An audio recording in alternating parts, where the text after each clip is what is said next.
Good morning, everyone, and welcome. We will start with the Lebanese national anthem, followed by the AUB Alma Mater.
Thank you.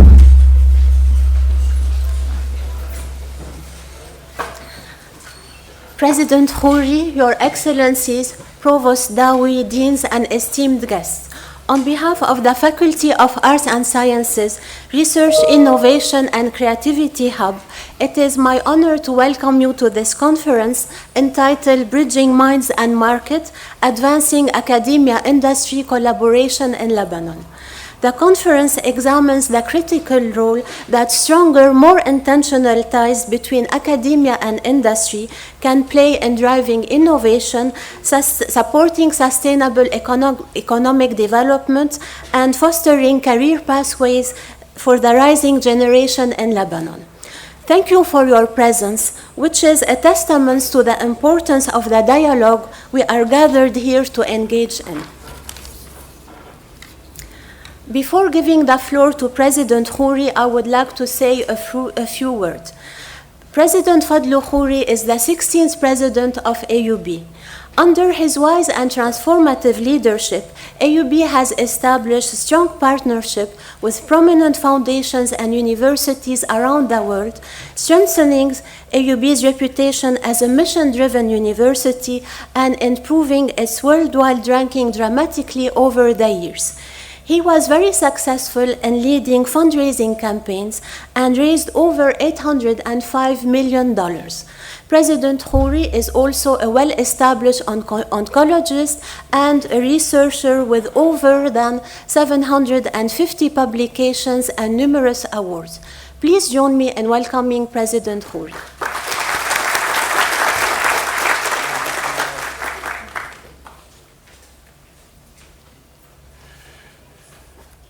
Good morning. See, Hassan Nisr is a key guy because I never stick to the script. So, and the next day people say, "What did you say?" I say, "I don't remember, honestly." نعمت عود عائل متأخر. حتى أنا بس لكن تفوت على الصف متأخر وطي راسي مش إيش يسلم. He's our AUB graduate, so we own him. Good morning, everyone. It's a pleasure to welcome you this timely and really necessary convening, an important step in bridging minds and markets. Today's themes speak not only to the urgency of Lebanon's economic and technological future, but to the real work needed to build stronger, more purposeful connections between academia and industry. We're not here for platitudes. We're here to ask difficult questions, share real experiences, and move forward together. This is not a new conversation. It's certainly not one we're starting from scratch.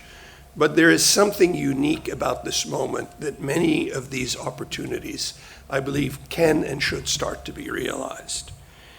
AUB has taken serious steps over the last decade to bridge this divide. Our Maroon Samaan Faculty of Engineering and Architecture Institute supports enterprise competitiveness through R&D, prototyping, design thinking, and capacity building. LEAF, our full services environmental and food testing lab, provides trusted analysis for everyone from the Ministry of Public Health to the United Nations to the Lebanese Armed Forces. Programs like Sail for Change and collaborations across technology, health, and industry have put AUB at the forefront of academic intervention. The Faculty of Medicine has already launched not only patents, but a company that we now have established in Nebraska. The Faculty of Agriculture and Food Sciences, I'm not going to be exhaustive here, has innovated several technologies that can and will make a difference for the people of Lebanon and the region. And it all starts in the Faculty of Arts and Sciences. This is where almost all of our students come to start their creative journey through AUB. But we have to admit this isn't enough. These efforts, while meaningful, are still scattered across a wider landscape of missed opportunity. The distance between our universities and industry remains. On the one side, companies striving to develop new technologies, attract talent, and remain competitive. Jacques will recall we had this conversation 10 years ago. On the other side, academic institutions rich in research, and not just AUB, but USG, LAU, Beirut Arab, others.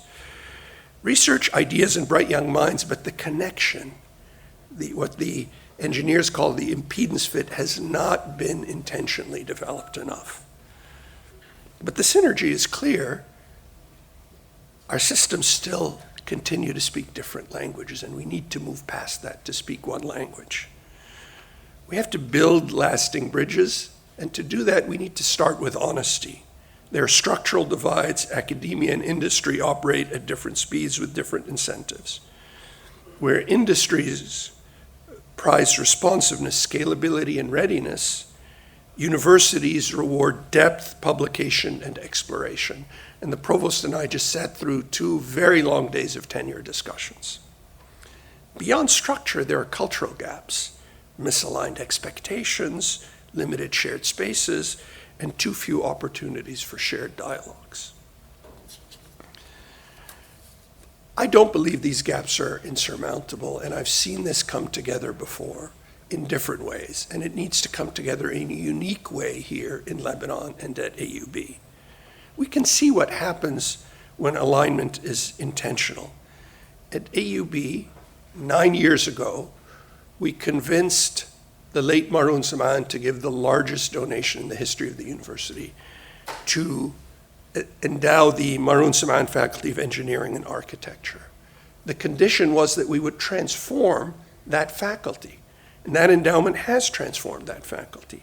Industry Program 3.0, bringing together nearly 200 students and professionals from global players like Amazon and others.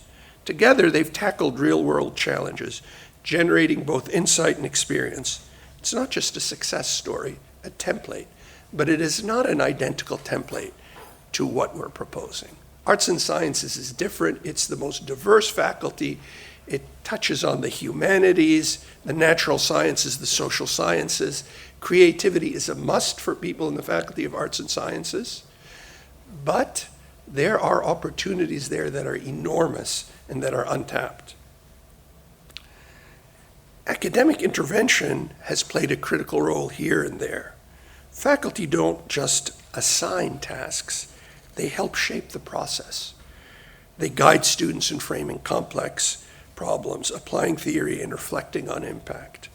When universities position themselves not as knowledge creators, but as problem solvers for industry and for the world, the outcomes are far more powerful.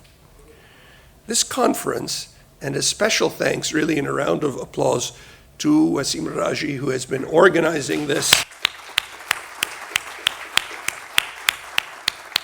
quietly but insistently, making sure we're all here. Only 2 people are late, and you'll come to the principal's office.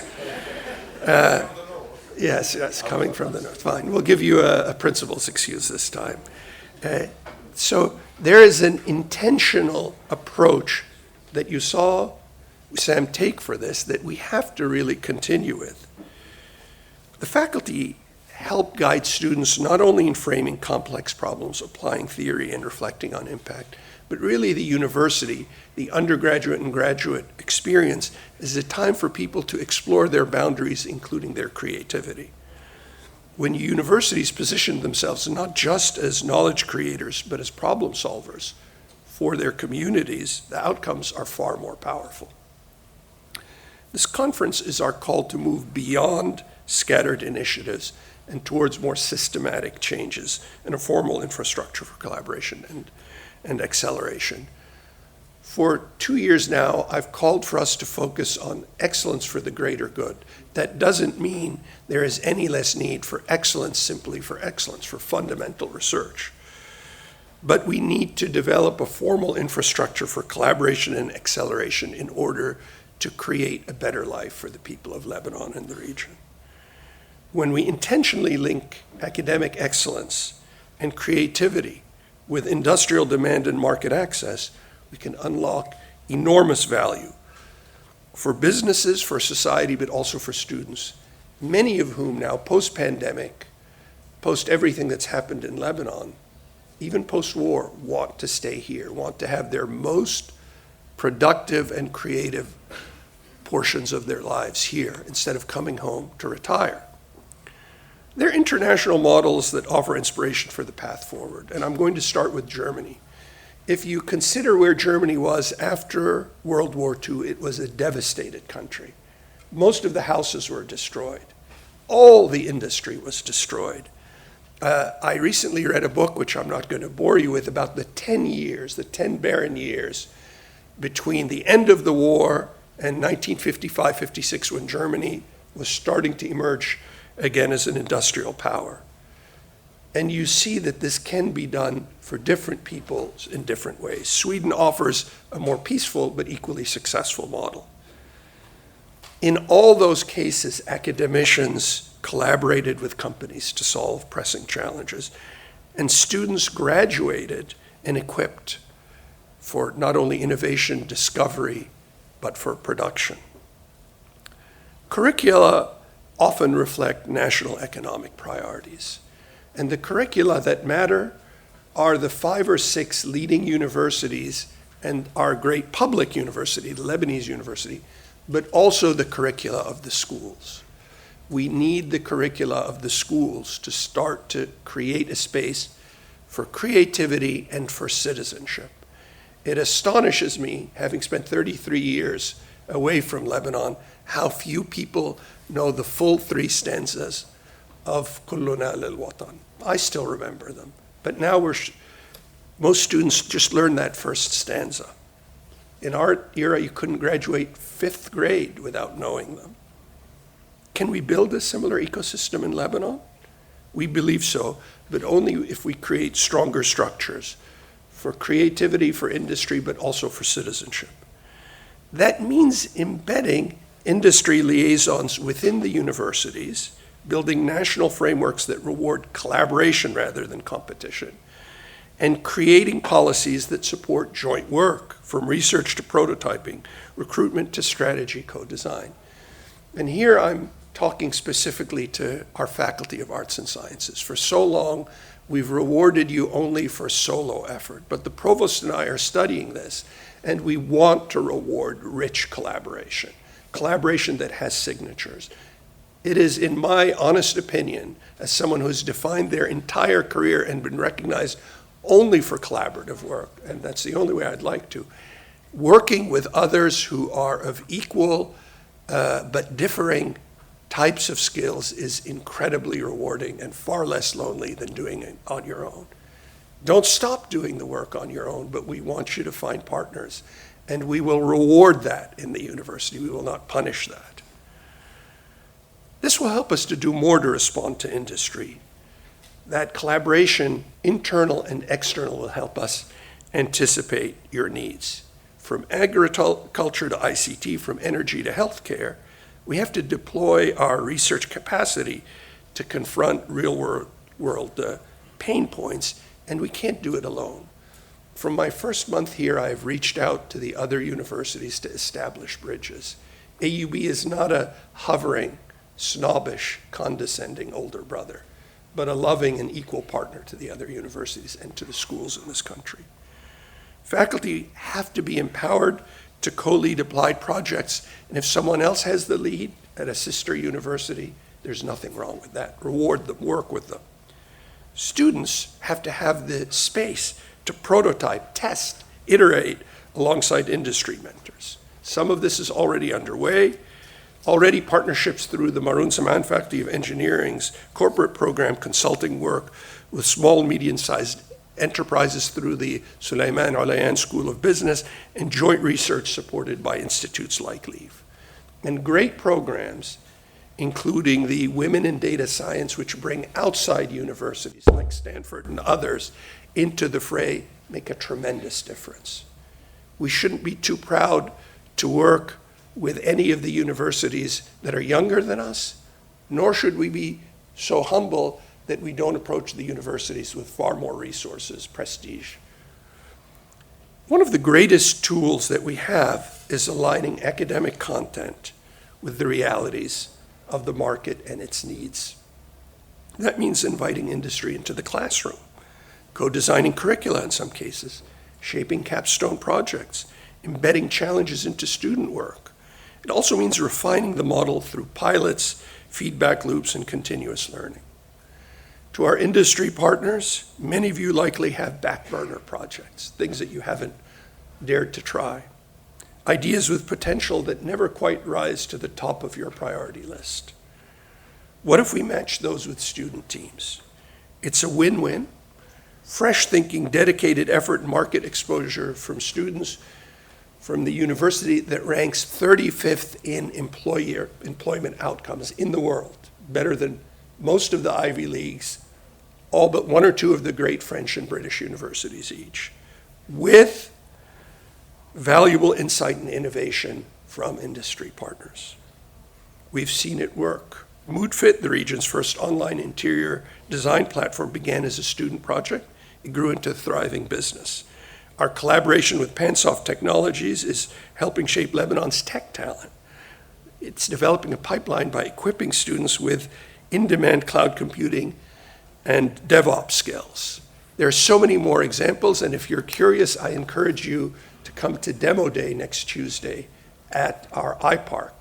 It is less than 5 years old, and it's already exited more than 20 companies. Something to think about.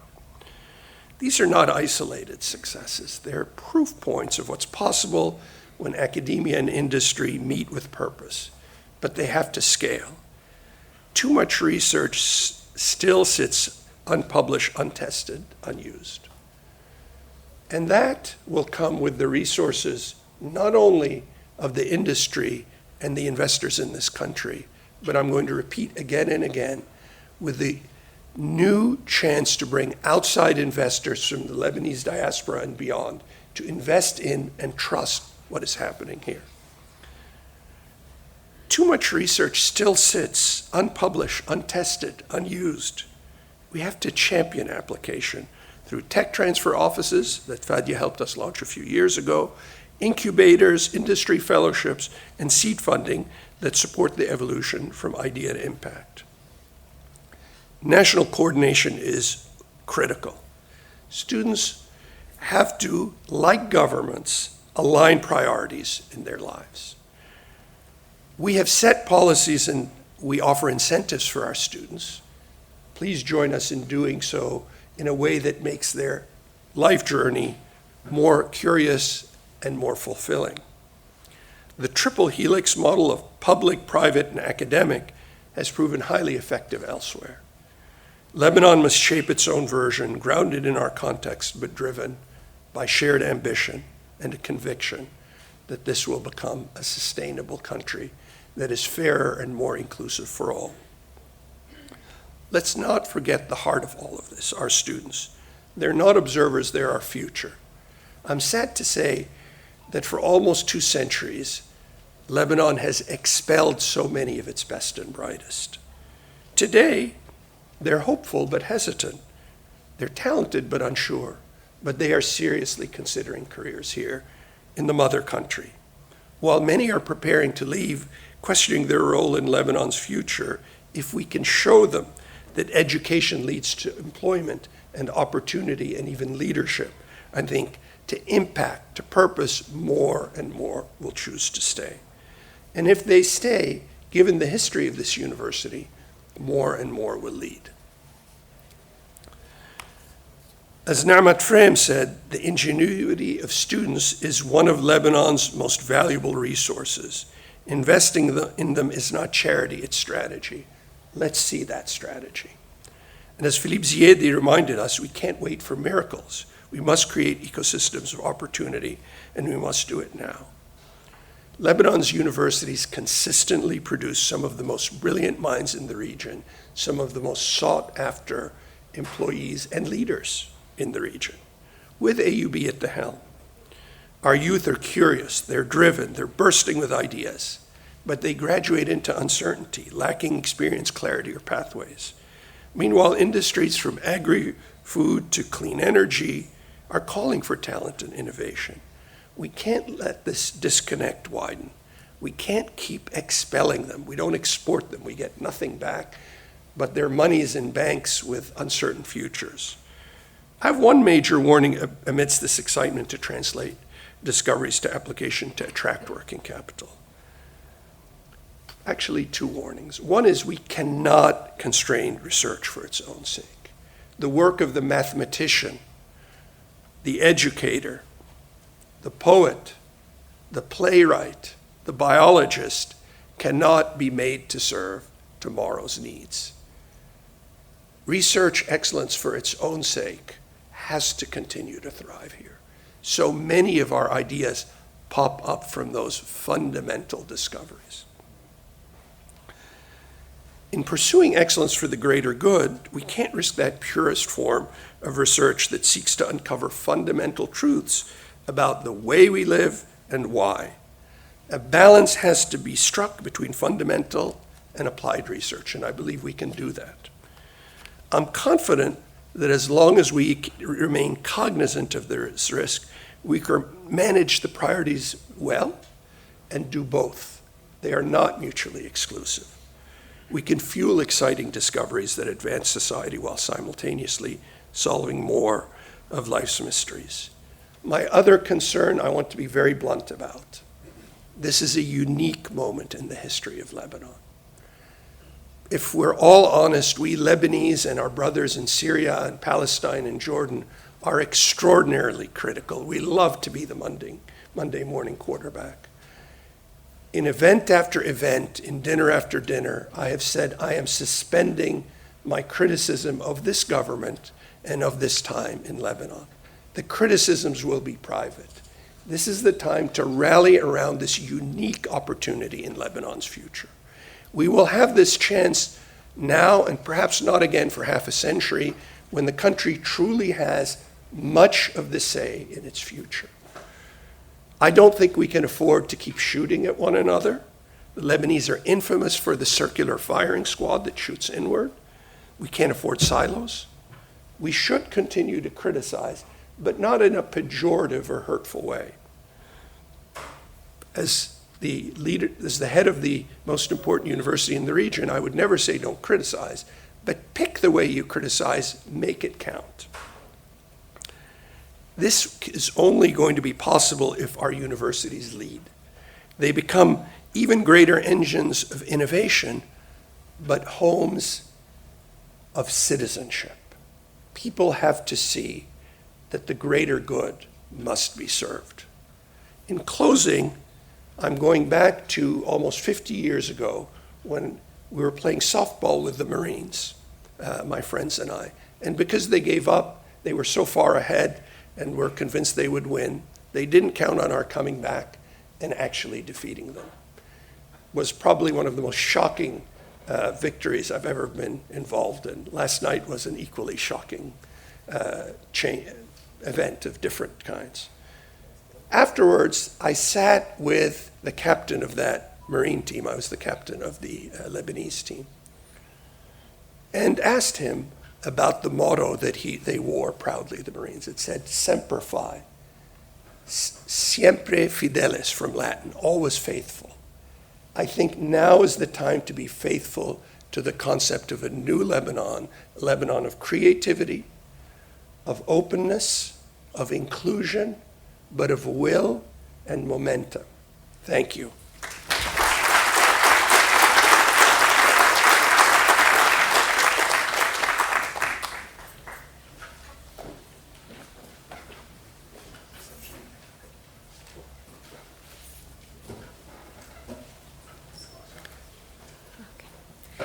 Thank you, President Khoury.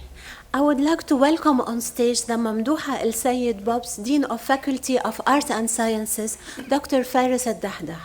Dean Dahdah previously held professorships in art history and in architecture at Rice University, and where he also led its Humanities Research Center and was the recipient of grants from philanthropic agencies such as the Mellon Foundation, the National Endowment for the Humanities, the American Council of Learned Societies, and the Getty Foundation. In recent years, data science and digital art history have increasingly become central to his research, and so has the creation of online geospatial platforms in the areas of cultural heritage, public health, social justice, disaster response, and climate change. Please welcome Dr. Dahdah, Dean Dahdah.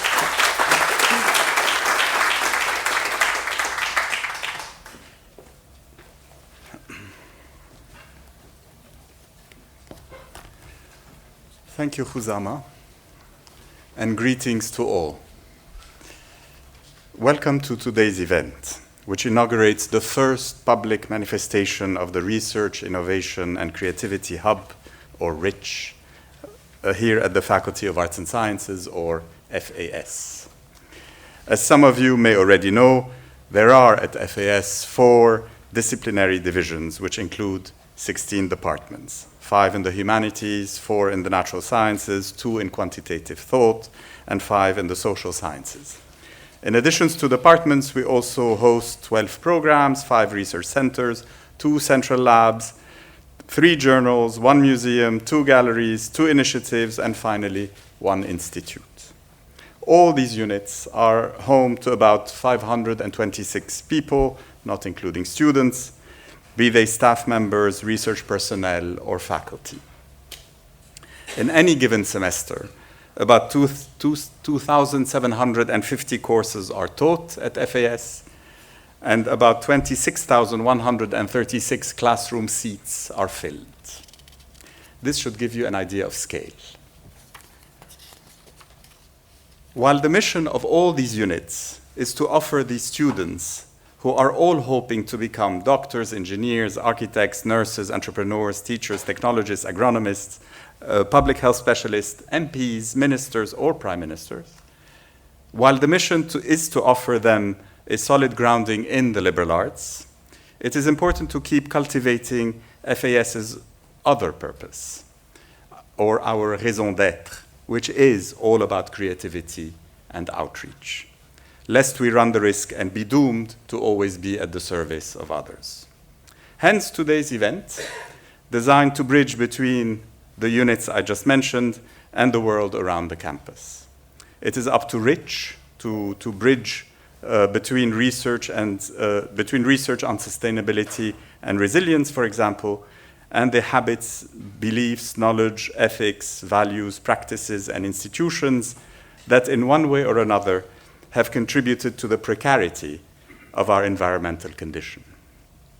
Up to us here in this room, therefore, to look for ways that can help both scholars and community partners identify and solve problems of expertise, talent pipelines, or even political bias, if only to determine which areas of the country can most benefit and be of benefit to the students we educate. Thank you all, and I wish you all a great event today.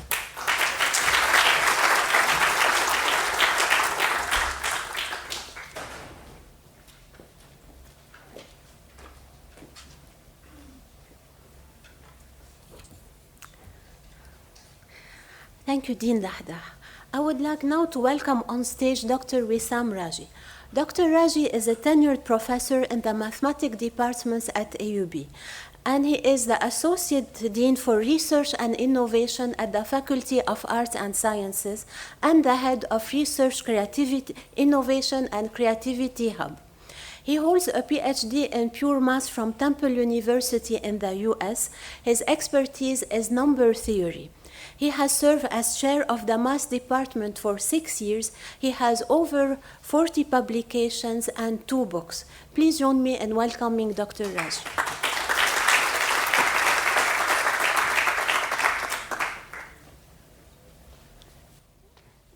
Good morning and welcome everyone. It's very hard to speak after the president and the dean. But I want to start with a very interesting story I saw the other day when I was scrolling on my LinkedIn page. There was a short video for Professor Michael Crow. Professor Michael Crow is the president of Arizona State University. So he held his iPhone 16. This is actually not 16, 15, but he held his iPhone 16. And he said, when we talk about iPhone 16, we say Steve Jobs was a genius. Yes, Steve Jobs was a genius in integration. Steve Jobs was a genius in design. He was a genius in timing. He was a genius in marketing. But what most people fail to see are the 5,000 research groups behind this iPhone. And what many people fail to see are the hundreds of patents behind this iPhone. And what many people fail to see are the thousands and thousands of research papers done in universities behind this iPhone. Why am I saying this? Because on one hand, if you look closer, you will find out that many research papers authored here at AUB has been behind great achievements. Many patents filed at AUB has been behind remarkable breakthroughs. And many research groups at AUB has worked on interesting research projects that made it worldwide. And on the other hand, we have our group of remarkable industrialists and business leaders who did not only stand resilient in the face of the countless crises that hit this country in the last 50 years, and mainly in the last 7 years. They did not only endure the businesses, they also developed it to compete at the international and the local levels. So we at the Research, Innovation, and Creativity Hub are here today to hear from the industry. We want to learn about the opportunities that provides mutual benefit between the industry and the academia and our students. And we want to also hear about the challenges you face. And we're going to set the first cornerstone in the bridge. I call it the two-way bridge between the minds at AUB and the industry and the markets that you serve. Why is it a two-way bridge? Because we could play the problem solvers for problems that you have and you provide for us to solve, or we have this deep research ideas that we can tailor it also in some way to serve the industry. So I'm sure if you walk outside campus now, you go to some of the buildings, you will find a professor sitting in their office working on research trying to make Lebanon, AUB, and the world a better place. And his students or her students are working in the lab on the research idea. But I'm also certain if I go to your facilities, I will find many managers sitting in their offices trying to work and make your businesses even better. So why not connect those two words together? There is a quote for Carl Jung that I like so much. He says, when two personalities meet, it's like two chemical substances. If there is a reaction, both are transformed. So at the end, I would like to thank the Research, Innovation, and Creativity Hub team members, Doctors Khoury, Simon Kashar, Antoine Roche, Tariq Ghaddar, Dr. Tamer Amin, and I would like to thank the staff in the Dean's office for infinite support, mainly for Zeenni Katerji and Armine Safarian, and last but not least, and LIRA from the event, thank you so much. And last but not least, I would like to thank Dean Dahdah for his unwavering support for our work. Enjoy the day. I hope you have a great conference, and thank you.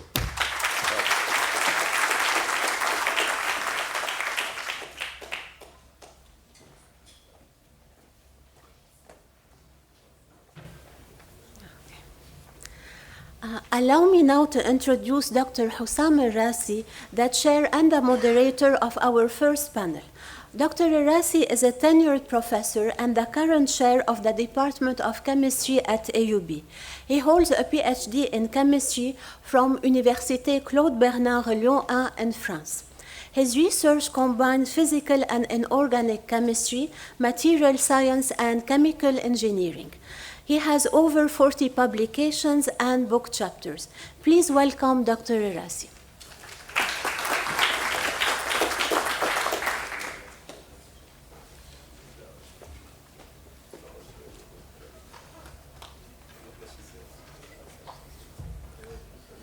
Thank you, Dr. Kniou. Good morning, everybody. President Khoury, Provost Dawi, Dean Dahdah, distinguished guests, colleagues, and friends, ladies and gentlemen.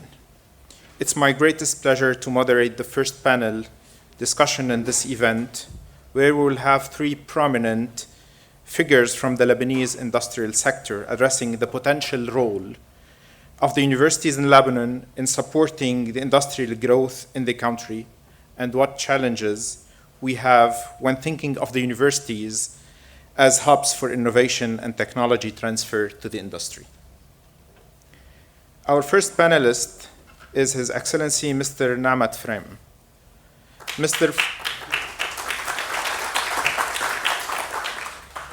Mr. A.M is a member of the Lebanese Parliament, businessman, and CEO of Indefco Group.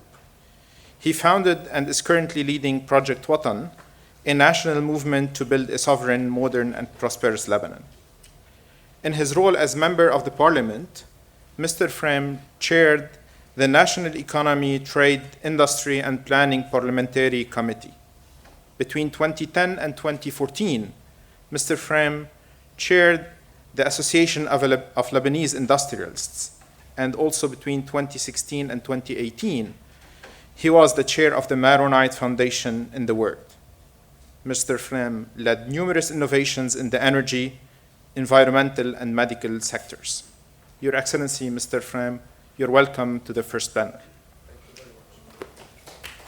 We thank you for joining today, though we know you have a parliamentary session this morning. Highly appreciate it. The second panelist is His Excellency Mr. Fadi Aboud.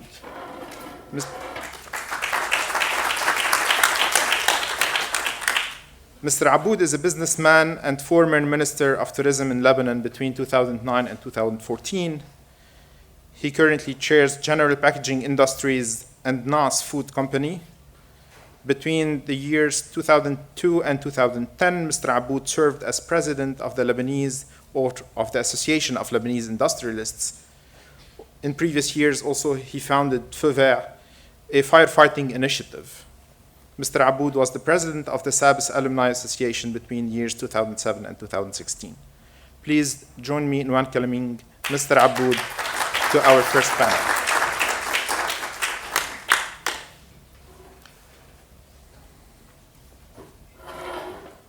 The third panelist is Dr. Fadi Jmail.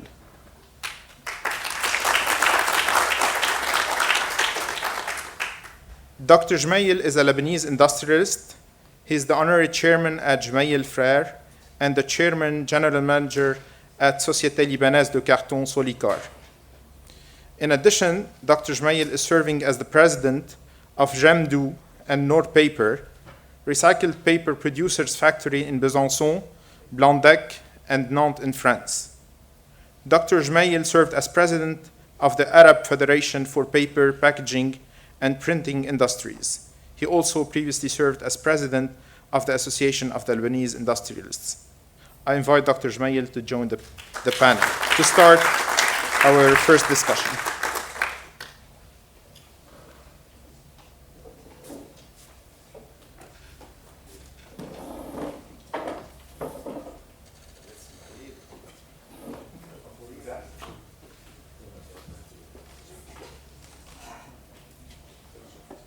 So, as mentioned in my introduction, our discussion will be addressing how Lebanon's higher education sector can contribute to the country's industrial development, along with the challenges we have when positioning the universities as centers for innovation, technology transfer for the industry. In this session, we will address mainly two questions, and each of our three panelists, for the sake of time, will address each one of these questions for about 6 to 7 minutes, sharing his thoughts about each one. We will do it in a relatively time, so this way we can cover the first topic first, and then we go to the second. So our first question is addressing the university, how it can play an active role in the industrial dialogues. Your Excellencies, Mr. Friend, Mr. Aboud, and Dr. Jmail, you are three industrialists who have long years of experience in the Lebanese industrial sector. So this sector faces significant challenges, from economic instability to global competition. How do you believe that universities can play an active role in supporting the industrial growth through research, innovation, workforce development, and graduate transition into the workforce? We'll start with Your Excellency, Mr. Friend. Thank you, first of all. Thank you, doctors, Dr. Fadlo. Thank you very much for having AUB as it is. Because however, it's a strategic reserve, like from AK-66 we stuff. And every time things go bad, we feel that this is like a nuclear shelter. So now we are in the bunker, and we want to go up, So to answer your question specifically, I think that in those days, and I don't want to talk about the cliches that we always talked about the predator, as I say. That's our discussion in today. What's happening today is we are living in a singularity in the world. If you haven't detected it, please be sure that this is a real singularity. We are not approaching it, we are it. When we have a machine that is more intelligent than a human being, a machine produced by a human being that is more intelligent and performing than a human being, we are insane. So because of that, everything is going to change. And who is the best adapter to change? It is in persons. So I think the single most important role of the universities in these days is to help the ecosystem of Lebanon, which is, on the other hand, we are in an opposite singularity. We are in a degeneration that is now trying to come back as a near-death experience, and you are coming back from a near-death experience. This is what we are today. Having those two pictures, I think the role of the university spirit, it is how to bridge those two worlds and make us Lebanon great again, or do you want to call it better again, whatever you want to call it, but we have to come back to where we were, relatively speaking, to the world that risks. If we want to be where we were, relatively speaking, to where we be in this new singular, in this new world, the universities have to lead in the laws, because we talk about an ecosystem change. 2, in the leaders. 3, with the people. Universities, I think that this is why Project Potter is such a product. because we believe, and I see a lot of friendly faces of Project Water. I tell you, we believe that the era of the ideologues is over with this singularity people. And the new era is the era of the technocracies. The technocracies should be led by the universities. Otherwise, they will be led by fugits like Stalin.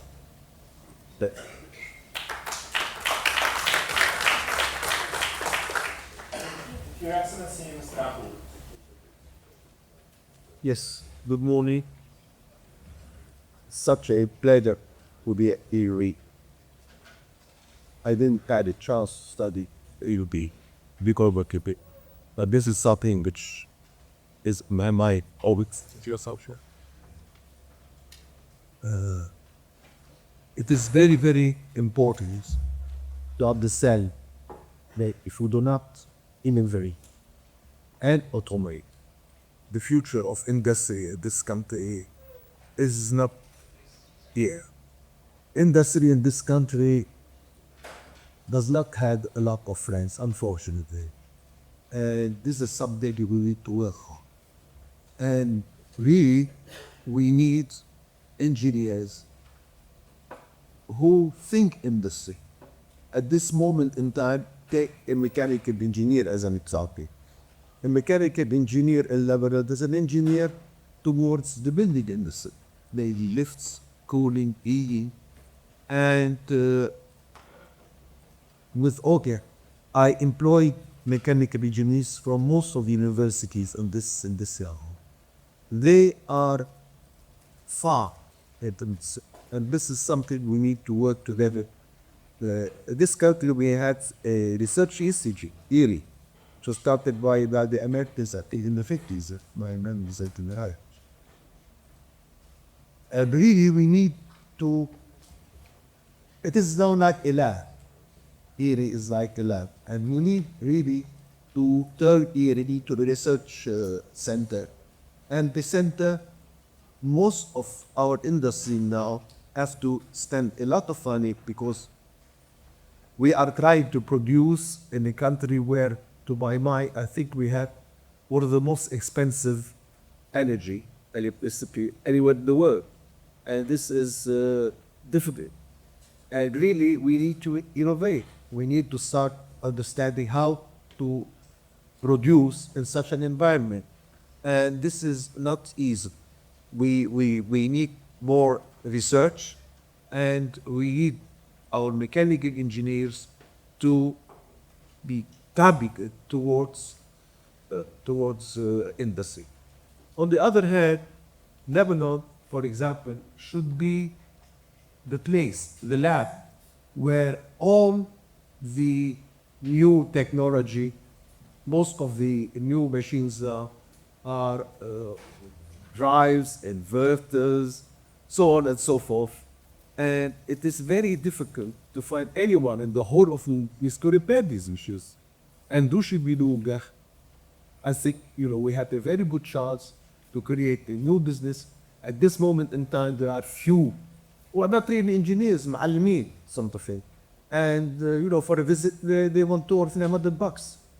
So it is much more expensive than Europe because there is a shortage of people who can repair a robot, for example, or the ride on a machine. This is very, very important for the future of industry, and this can create hundreds of jobs. And we should be the place where all the spare parts, because in the Arab world, it's very, very difficult to find a spare parts store. It's very specialized engineering. And I think Lebanon should play an important role. We have to merge universities to industry. At this moment in time, this is not accurate. We need to redefine the role of the Al-Adab. This is an institute that's so much reported, and this is the institute where the students should be exercised in on a guard. So this is where there should be programming robots. This is where they should teach us. They should come to our factories and tell us this can be automated though, or else we will all be there. Now it is very, very difficult to be competitive in Lebanon for so many reasons. This is not time really to discuss it, but we are not competitive. The shortest way is to work hard and try to innovate and automate, as I mentioned before. And this is very, very important. And I feel that AUB can lead, all the universities in Lebanon. We need to get married to the universities, we as industry. And this is, as I said, very, very important. At this moment in time, for example, I need an engineer, a proper engineer. I cannot find anyone in Lebanon. We are trying with India.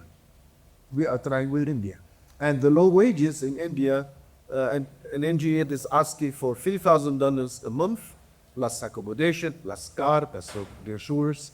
So, there is the big market in Lebanon now for engineers specialized in automation and electronics.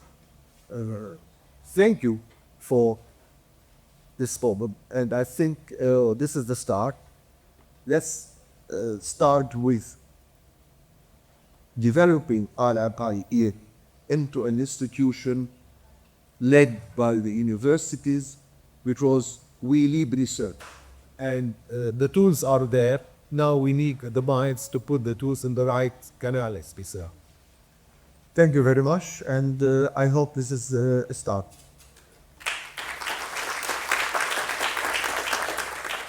It was about Dr. Met. Thank you. It's a privilege for me to addressing such a distinguished audience. Let me start by highlighting the strategic importance of research and innovation for us as industries. Let me remind everybody that first of all, we do not have raw materials. We're not a country rich with raw materials. We don't have either cheap labor and skilled labor. We don't have these luxuries. So, moreover, we have to focus throughout the years on producing any products for a small market, where now they are open for the world and we have to be specialized for the liberal market. Additionally, I'd like to also remind you that we are proud about our universities and about the fact that we do have a real hub of know-how there, and on the same level. Also, I have always called and I always send our industrialists our champions. Why? Because they really have been acting despite all problems without any support. What are they putting into what they're doing? It's their mind, it's their money for them. Our greatest assets are our youth and our mindset. We don't have any other diamonds or oil to explore. Additionally, if we think about it, our students, our university students, relatively speaking, if I compare them to Europe, we are cheaper and we had a lot of opportunities. This is why I say we do have strong opportunities and strong opportunities ahead of us. As industrialists, we are obliged to focus on specialization and excellence. And for this, we to carry on forever, we need to innovate continuously. And this is in our DNA. Otherwise, because many people in Lebanon, particularly on the public officials, say you have to focus on value-added activities. If we did not focus already on value-added activities ourselves, you would not have seen any autarcia. And value-added is not only our products, it's also on an attitude in every product. So we have lots of possibilities altogether. And I am really proud also. You mentioned, President, how much the network of FINME is all over the world, and our diaspora is so strong, and they are committed to Lebanon. And our diaspora is also a help for low help, not only for money at the vessel. They do have also, they are at the most prominent places in the research institute. So I would look forward that we bring together all these challenges and make Lebanon a real hub. Let us reinvent the role of industry in Lebanon. I see it because don't forget that our industrialists are really doing the utmost to survive in Lebanon, and then are successful for over. I was very proud, I'm still proud. I always give the example of Lama leading from one of the tall companies in the US.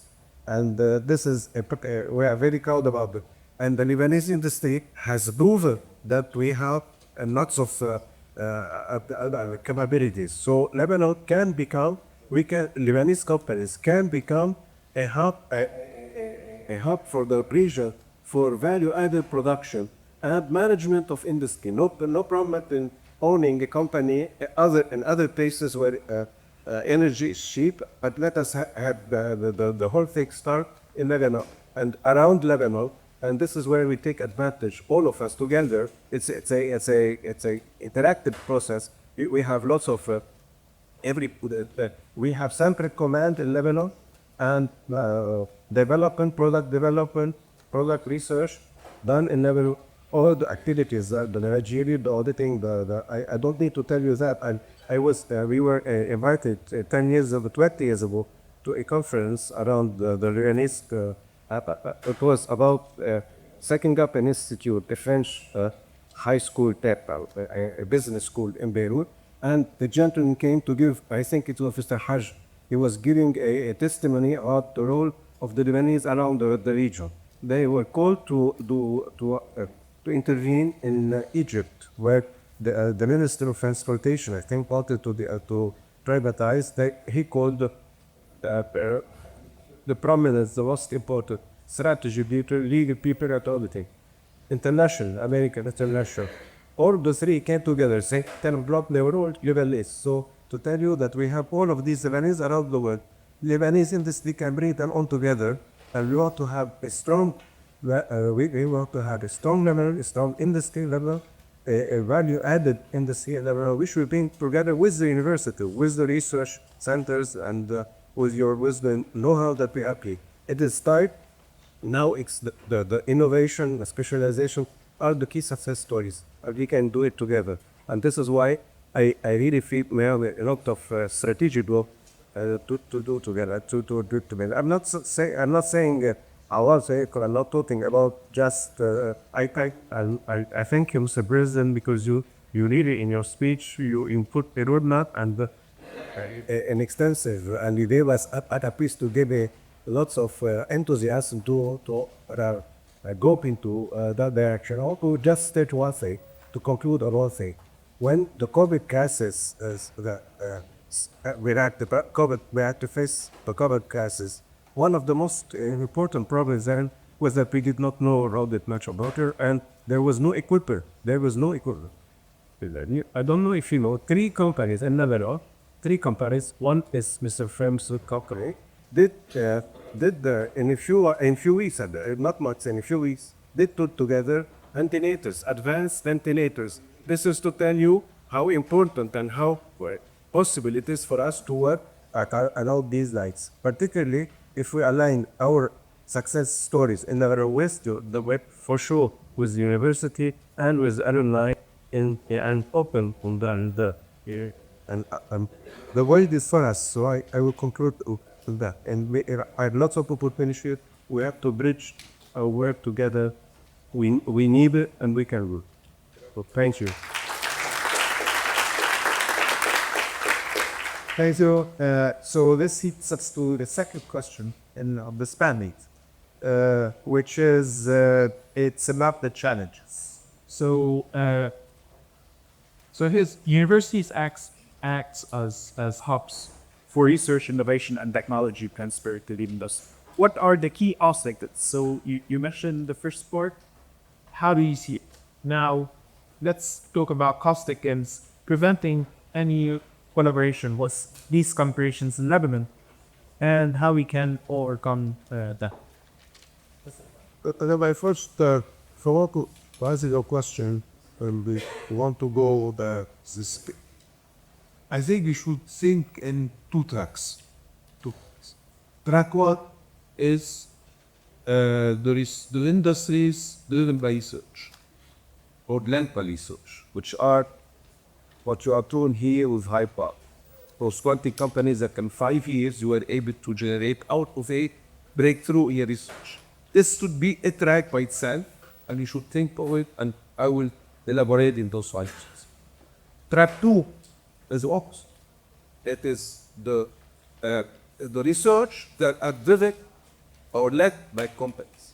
And this is what we started 15, 20 years in local. We made an attempt 15, 20 years ago, which was a fair attempt, which is the LIRA program, and those two gaps, the industry and academia.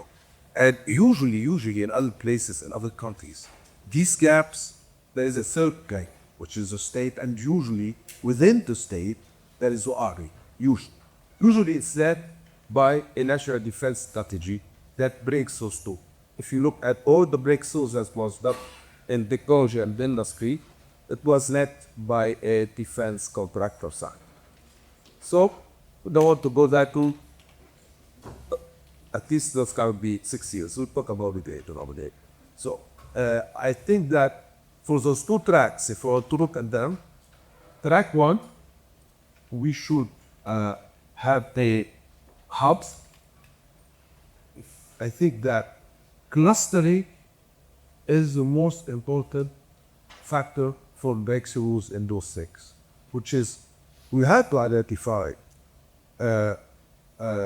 our universities, center of excellences, and try to help our universities excel in as an anchor of the cluster.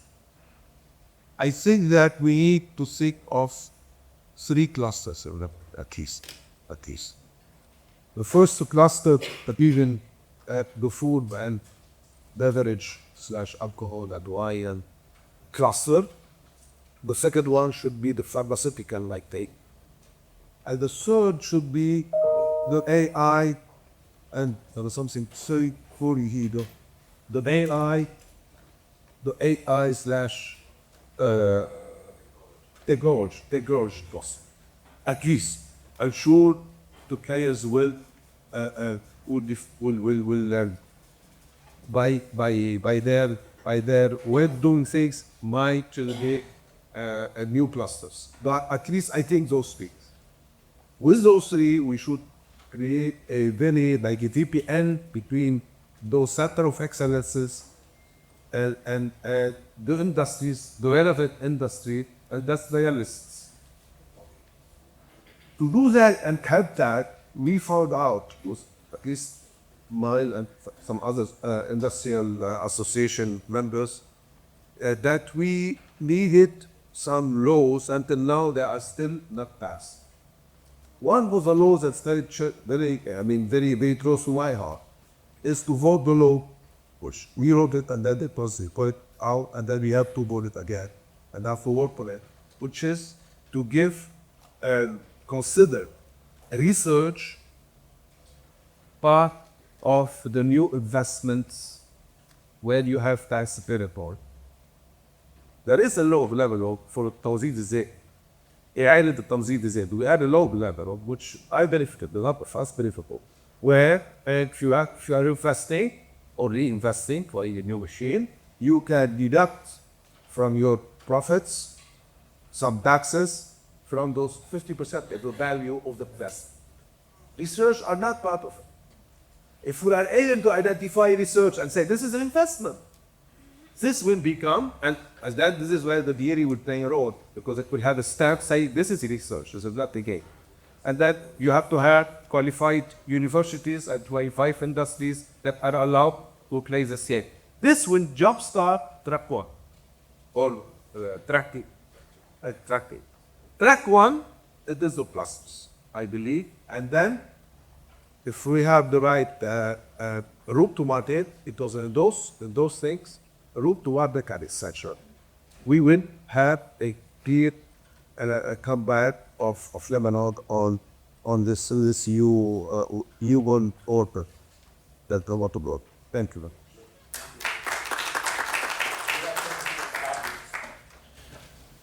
Clusters and real-life examples.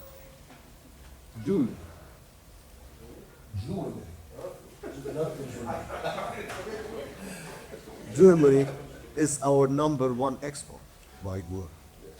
And here where clusters really can. This is an industry which we can develop and we should develop. There is a cluster now, Bushamul, which is going very, very well. The export all over the region. But again, we need research. We need. Germany is something, you know, it changes on like monthly basis, and we should follow the trend and what's happening in the world. And this is a very important thing. I want to go back to the 70s, where Lebanon was the tool makers of the whole Middle East. And this is a business where the added value in a certain mold or tool. Let's say the raw material is, for example, 5,000 US dollars. The finished tool is 50. So there's a lot of added value. As a deal, we need clusters. Not every tool maker should be hardening the metal or chroming the metal. We need clusters, and in the 70s, maybe we were behind Europe, say 10 years. Now we are behind Europe and China, for that matter, 50 years. And this is, Lebanon should be the tool makers for the whole Middle East. Specifically, in so many industries, we need, first of all, we need sub-graduated tool makers. Tool making is the heart of industry. And I think, the added value is big enough for us to be able to develop this and clusters. The clusters, again, the prices of property to rent a factory in this country, sometimes it's even more expensive than new. So we need clusters, we need to use probably public land to build new factories, and this is very, very important. And this moment in time about Lebanon and Beirut, square meter in area, which is more than 1,000 US dollars, which is probably the most expensive industrial zones anywhere in the world. And this has to change. And I think, we have enough public land, but your chart, but again, you need, if you are a tool maker, it makes life much easier. If you're a cluster and around you, all the other industries, and every workshop should specialize in a certain turning, machining, the new CNCs. I mean, there is no more the old Makhtar. This doesn't exist anymore. It's all CNC. And here, again, we can really be leaders in our area. Food industry. The food industry, the Lebanese cuisine now is a cuisine among, let's say, the first 5, 6, 10 cuisines in the world. When you go to the supermarket, how much in the supermarket is, Lebanese, the Lebanese, say, corner? It is much, much smaller than the Italian or French or Indian for that matter, or Chinese. Again, we need to develop our industry. Up until now, if you like freaky, you might break your tooth because, it is not automated yet, and this is something which we should be exploited all over the way. This is a new risotto for the whole world. Our food industry should be developed. I am toying with the food industry. We have a factory for hummus, which we're trying. And I got very, very upset when the Israelis were calling hummus Israeli, so I said that. I'll make a factory and the largest hummus factory in the world to remind the world that hummus is Lebanese. Here we really need a lot of research, and here we need to, like everything else, we need to develop it as soon as possible. And thank you, sir. Dr. Said. I have already depicted that it's both very important for us as industrialists to specialize and develop research. Why don't we do it through the universities? I think that is important. That should be, it's not clear, but it should be, I think, well, first let us de-dramatize the idea of research and development for the industries. Here we're talking about practical, about applied research. We're not talking about fundamental research. This is important because, and what is the scope? What does it take for this? Don't forget that you are proud to have many SMEs. And these are people who need the support. So you need to put the research at a level that is feasible to. The second fold is the idea of confidentiality and intellectual property rights.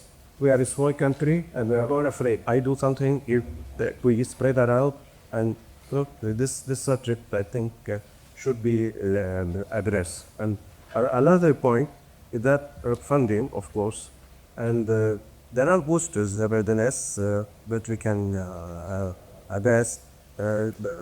I would like to, because maybe we don't have of time, but I would like to emphasize, some time ago, we were invited to a conference in Lebanon about the role of the university. It was no longer addressing economic teaching and research, but also had the entrepreneurial. And here, I think EDU can play a great role to push research and how, well, anything is all what I mean. You can, as has been said before, there are clusters, or there are areas where you can take the leadership and propose and expand to the industry what can be done. For example, I propose in general, in nanotechnology, in AI or in electronics, in environmental studies, in clean energy. You take the drive and propose to industry. We call more, this is what we can do together. No point for us to count. The second area of possibility is also the idea of, as we mentioned, the university develops traditional and needed Lebanese items. I say, for example, the herbs for pharmacology, for cosmetics. So there are lots of possible activities. One thing we don't do together also, and I found this very practical in France result. Sectors do connect to research, not only Swiss company research. There are subjects that can be addressed for everybody, and this can be also done. And I will conclude by suggesting also, we do not limit research only to the scientific technological aspect. There are other aspects which can be addressed in the social sciences. I would wish that the UB, for example, studies an economic model for labor. You have a great, you are the best, we're the best place to provide all the studies you have to address all our all the problems and the potential of UNIDO, and to propose what is a good economic program for the we come handy that the kid now. And also you can extend this to other regions. There are, I'm talking about the remote regions. Maybe you can take a remote region, say in the Joule or in Ba or in Viturica, and to promote it. And this will put together the economic department with the agriculture. You will create a big. And I've been teaching for a while some time ago, and it was a big problem for me to have students pick a subject. That if you had a major research and you look about so many students worked around it, so it will be a tough program. I will conclude with one thing also. For example, because we have lots of possibilities in Lebanon, and Lebanese companies have proven themselves, and we have been proven as managing turbulence. And if we can specialize at the School of Business, have something about addressing the turbulence, this will be, I think, well appreciated worldwide. I know how things are happening outside, and they are way out, they do not come close to the way we met working here for sure. And also the small companies, I think if we both especially if we can address some more research on the strengths and possibilities of small companies, they are not to be integrated. They are the strengths of the economy worldwide, more than 90% worldwide. So I think he will put some of the Lebanese forces and Lebanese strengths into this series. And I will conclude by thanking you all. And really, and I'm sure with what you have said, what I heard you say in the beginning, Mr. President, we are up to a great project, and we have the competences, and I will really ask you to take the lead and push us toward that. Thank you all very much. Thank you, Dr. Khoury. Since we're running out of time, we'll take only one question in the audience. Yes. So my name is Suhan Talaris. I'm an associate professor of biostatistics and the associate head of research at the Khoury School of Nursing of AUB. So I think everybody here agrees on the importance of research collaboration between industry and us academia and the wide range of areas where we can collaborate. Now my question for you as leaders of one of the biggest industries in Lebanon and dealing all the challenges that the country faces. And firstly, thank you for the way you navigated the crisis. And as you said, you moved from not surviving, but to a great success.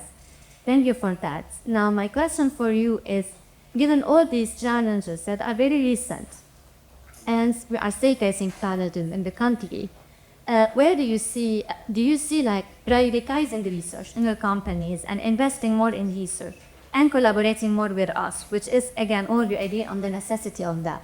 Do you see it happening in the near future, or is it something like more of a long-term objective of yours? Thank you. Actually, very, very quickly, already there. Well, we have been doing this for a long time. There have been some success, and we are very happy with the result. It would be great to benefit a lot from a legal framework that makes it easier. And this is what we do. Okay. So the tax incentives are made already important, as you mentioned in full. And it's a whole step of fine. We should all understand that we're not going to be able to compete if we don't start the research and try to find out what are the advantages of a certain industry being in them. Again, when the intellectual property can actually be protected, and also like tax credits for research and development, tax credits, not tax waivers, tax credits. It goes in what LIRA has said before. Like anywhere in the world, yes, like anywhere in the world. Sure. Great. Close here, if I can just say something. We had to encourage also the youth to come on board, like what ADI has been doing for the ADI program, LIRA. This is also very, very important. And the other, Linovat also, have been providing design and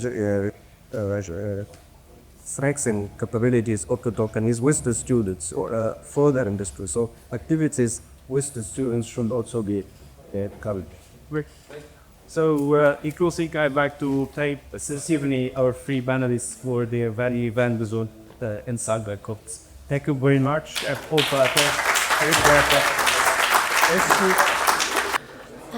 Okay, I would like to introduce our first speaker, Dr. Nada Sabra. Dr. Sabra holds a PhD in environmental biotechnology from Université de Technologie de Compiègne in France. She is a senior environmental expert, currently working as the liaison and resource efficiency expert at the United Nations Industrial Development Organization. Please welcome Dr. Sabra.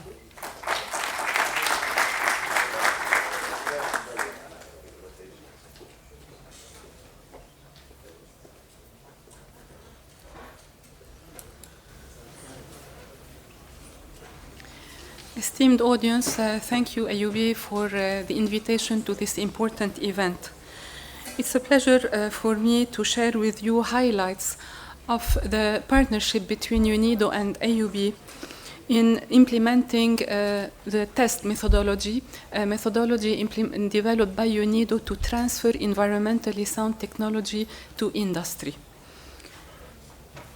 I will need to have the presentation, please. So our partnership with AUB is within the framework of the Two Circular project, a project that is funded by the European Union with a budget of 3.7 million euros, and that is being implemented by UNIDO since 2022 in partnership with the ministries of industry, environment, economy and trade, finance, and of course also in partnership with the Association of the Lebanese Industrialists and the Federation of the Chambers of Commerce, Industry and Agriculture in Lebanon. The Two Circular project, it aims at contributing to the economic recovery of the private sector by supporting it to adopt green, resource-efficient, and circular business models, models that would make it more competitive and more resilient. The project focuses mainly on the food and beverage sector, a vital sector for the country, particularly in times of crisis. This project has four main components. The first component is on resource efficiency, where we would be supporting 50 food and beverage companies to use their resources more efficiently, whether water, energy, or raw materials. The second component is on circular economy, where we would be supporting companies to implement circular business models along priority value chains. And the focus was on the dairy value chain.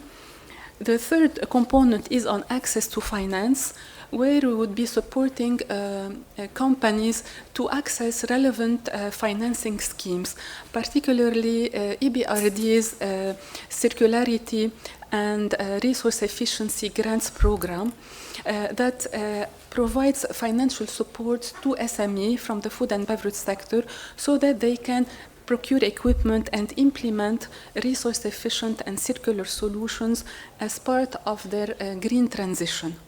And the last component is on the monitoring of greenhouse gases from the industrial sector, in line with Lebanon's commitments to climate change agreements. Now, our contribution with AUB is as part of the first component on resource efficiency. And here it aims at training engineers on the test methodology, a methodology that has been developed by UNIDO to transfer environmentally sound technology to industry with focus on industrial resource efficiency. And the idea behind training engineers on this methodology is related to the very limited number of professionals in the country with knowledge in resource efficiency and cleaner production. So following a competitive selection process, AUB has been selected by UNIDO as technical execution partner, where it will be supporting UNIDO to train engineers, we call them also service providers, on this methodology, the test approach. In the food and beverage sector. More specifically, AUB was working on recruiting service providers to be trained on the test, on monitoring the implementation of the test methodology in the food and beverage companies by the trainees or by the engineers as part of their on-the-job or field training on resource efficiency. And also AUB was in charge of coordinating the logistical aspects related to the meetings, workshops, etc. These different tasks, which have a technical nature but also an administrative nature, mobilize a large team from AUB, mainly the Office of Business Development, the Provost Office and Vice Provost Office for Research, the Maroun Samhan Faculty of Architecture and Engineering with the Institute of the Faculty hosting trainings, the Faculty of Arts and Sciences, particularly the Chemistry Department. And here from the Chemistry Department we have the coordinator of this training program, Professor Antoine Roche. And also we have worked with the Controller Office and the Procurement Department. So a big thank to AUB for this fruitful collaboration, and special thanks to Professor Roche, whose efforts, competency and dedication were instrumental for the timely and sound coordination and facilitation of the training activities. Now, this is a brief of this collaboration or the rationale of the collaboration with AUB, but to have a better idea about the impact or the importance of this collaboration, we need to know a bit more about the test methodology. The test methodology is a methodology that has been developed by UNIDO. It's a green industry initiative. It aims at supporting industrial companies to use their resources more efficiently and to enhance their environmental management. This is a proactive methodology. From the environmentally sound technologies, it focuses, instead of focusing on the end-of-pipe solutions that try to solve the pollution once it is created or treat the pollution once it's created, the test methodology focuses on cleaner technologies, technologies that try to prevent pollution before it happens, to minimize waste, to use resources more efficiently. And this test methodology has many advantages. The most important advantage is that it is a bridge between industrialists and the environment. In fact, through the test methodologies, the industrial companies will be able to reduce their production costs thanks to the savings they would be achieving in resources. They would reduce their environmental compliance costs, improve their environmental performance, and all this will enhance their competitiveness and resilience. And this methodology is based on important sustainable production tools like cleaner production assessment, that is needed in order to identify the causes of resource inefficiency in companies and propose solutions, materials flow cost accounting in order to estimate the cost of resource inefficiency for companies, and environmental and energy management system in order to integrate these resource efficiency solutions in the long-term strategies of companies for sustainability. Now, this is the test methodology. What was the result of its implementation with AUB? We have trained with AUB 27 engineers or service providers on the test methodology. Most of them were from the service provision market, that is freelancers or engineers affiliated to consultancy companies or engineering companies, but there were engineers trained from academia, including AUB. And it's important for us to train engineers from academia in order to ensure the sustainability of the resource efficiency knowledge in the academic sector and in future generations of engineers. Also, most of the engineers, they are not fresh graduate engineers. They are engineers with minimum 3 years of experience in the engineering field. Their fields of study were mechanical engineering mainly, electrical engineering, chemical engineering, and industrial engineering. We had women and men, as you can see. Now, these engineers, they underwent a comprehensive training that includes a theoretical part, but also a practical on-the-job part in the companies. For the theoretical part, we have trained, the engineers underwent a 5 days theoretical training on the test methodology by an international test expert. The training was hosted by AUB. But because the engineers, they don't know much industry, particularly the food industry, so we did a training for them on food systems and the resource efficiency potential. And this training was hosted in the Lebanese university. Now, After the theoretical training, the service providers or the engineers they had to implement their knowledge in the field, in the companies, in 14 food and beverage companies. These companies, they belong to different in the food and beverage subsectors. The companies are of different sizes. We have small, medium, large, and they are from different Lebanese regions.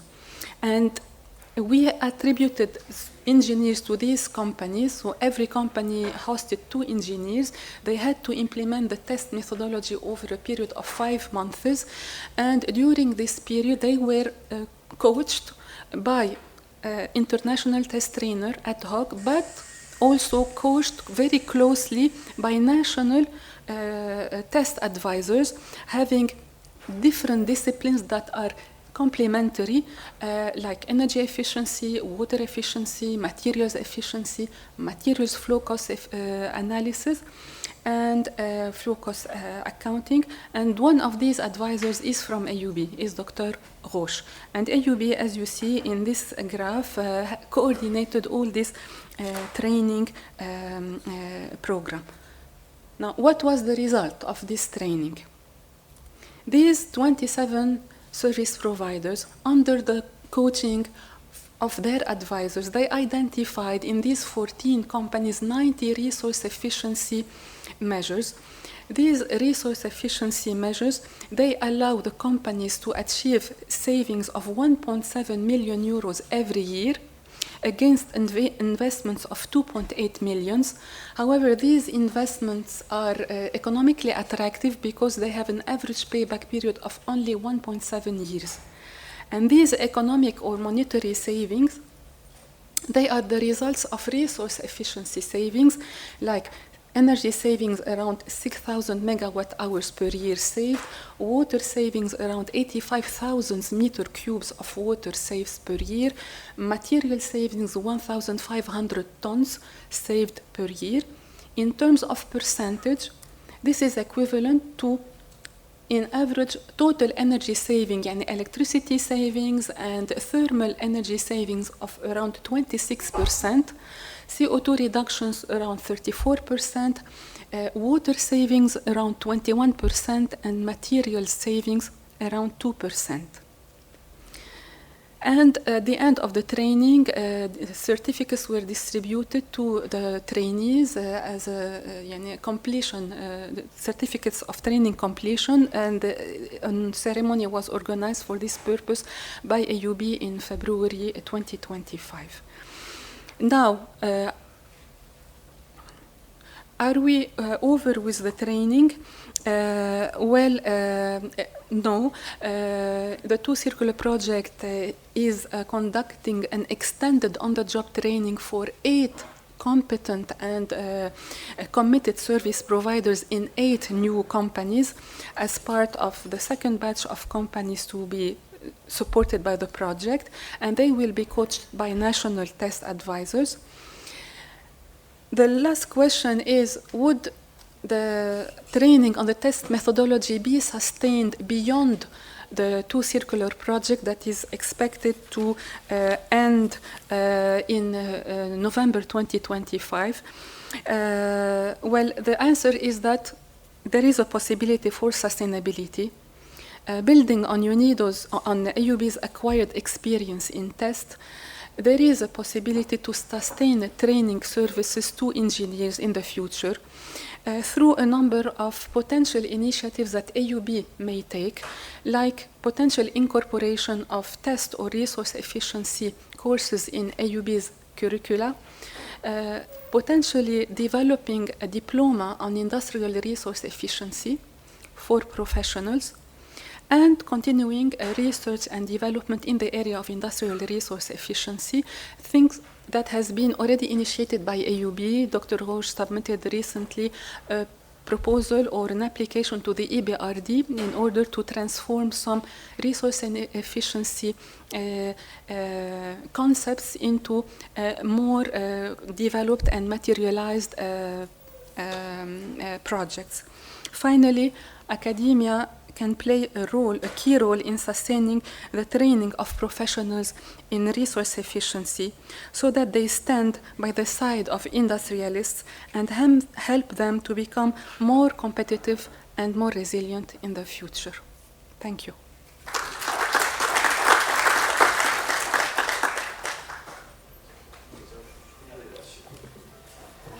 Thank you, Dr. Sabra, for that interesting presentation. We have 2 minutes for questions.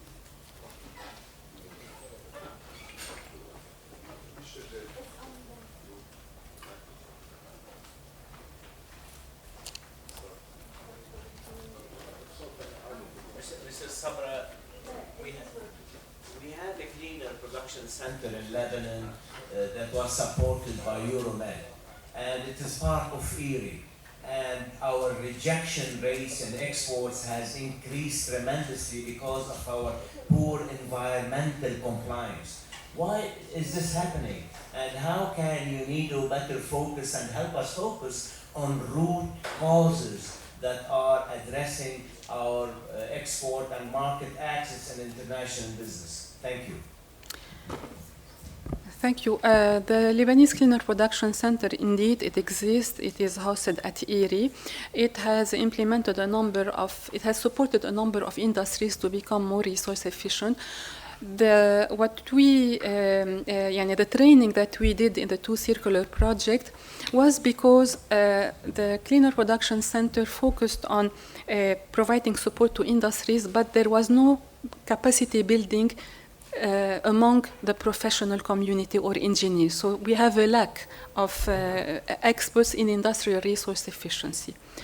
As for the sustainability of industrial resource efficiency and why it's not at the level that we want, well, there are a number of reasons. One of the reasons, first, before 2019, many resources, especially energy, was subsidized. The cost of water is also cheap. So there was no much interest in saving in these resources. After 2019, when the subsidies on fuel decreased, then there was more interest in saving energy, and this is why the PV panels implementation increased. Interest in saving water is progressively increasing, especially among the companies that purchase water, because here the cost is higher. So there is a relation between economics and resource efficiency. But one of the obstacles also is the resource efficiency measures. Some of them are very cost effective, but others, they are expensive. And with the collapse of the banking sector, the industrialists need support in order to implement more impactful measures. So sometimes the lack of financial resources is one of the obstacles. But fortunately now, although we have a problem at the level of the banking sector, there are initiatives like the one of the EBRD that is providing for the first time resource efficiency and circularity financing schemes to industry.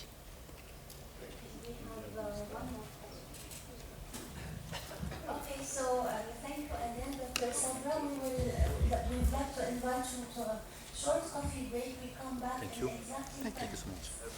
Allow me now to introduce the moderator and chair of our second panel, Dr. Rabia Talhou. Dr. Talhou is a professor of biology at AUB. He holds a PhD from Ohio State University in the US. He held a joint postdoctoral research associate position at UCSF and at UC Berkeley, Lawrence Berkeley National Lab. He served as chair of the biology department and as founding chair of the graduate council at AUB. His field of expertise is cell biology. He has published more than 90 articles and book chapters. Please welcome Dr. Talhou.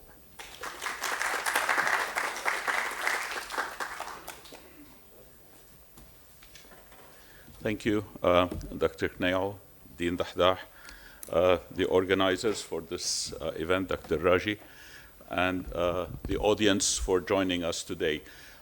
This is a very dear event to my heart, having been at AUB for a very long time. And I haven't really made good contact with the industry. But I've always longed for this, and AUB has been setting strides in the past several years now, connecting with industry. But this is a much needed conference. And I think, Wissam, you have set yourself for a lot of work in the near future to sustain this communication. I'm very happy to be here today to moderate the second session. Very interesting talks have been delivered in the first session. And I'd like to just mention one thing that came to mind. People talked about clusters, how to connect to universities and the like. One thing stood out in the discussions about AI, and I was talking to a colleague in California. She's an assistant professor, and I'm towards the end of my academic years in a sense. The interesting thing is that she said that the faculty there with the university that shall remain nameless have signed an agreement with the university that they will keep them in their jobs for the coming 10 years, and they will not replace them with AI.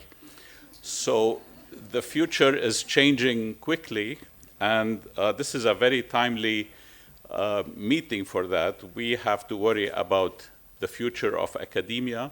We have to link academia to industry, and we have to do it fast. So Wissam, it's up to you from here on. I'm very happy to welcome today two prominent members of the industrial world in Lebanon. The first is Dr. Carol Abi Karam. You can join us, please.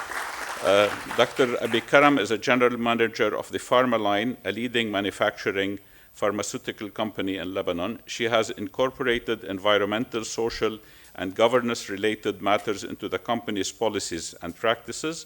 She is a founding member and the incumbent president of the Syndicate of Pharmaceutical Industries in Lebanon, SPIL, which was established in 2016. She is also a board member of the Arab Union of Pharmaceutical Manufacturers. Welcome, Dr. Abi Karam.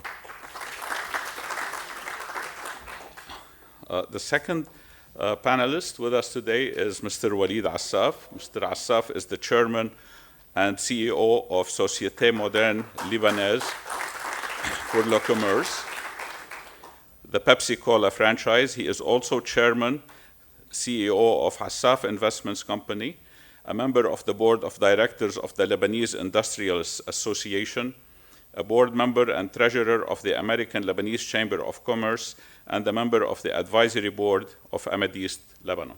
Mr. Assaf, please join us.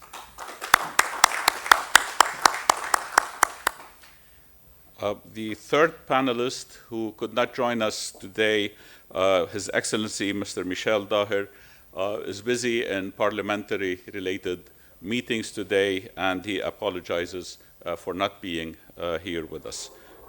I thank you all and look forward to a wonderful session. Thank you.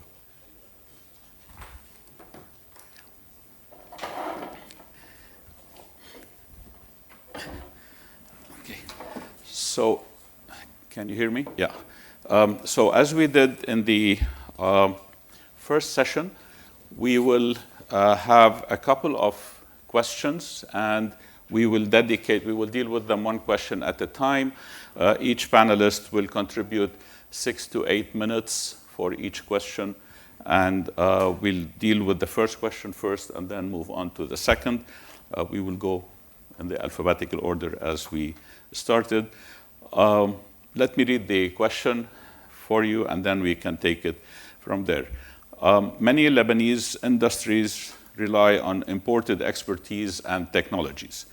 How can the universities in Lebanon become reliable partners in providing homegrown solutions, R&D, and innovation tailored to local industries?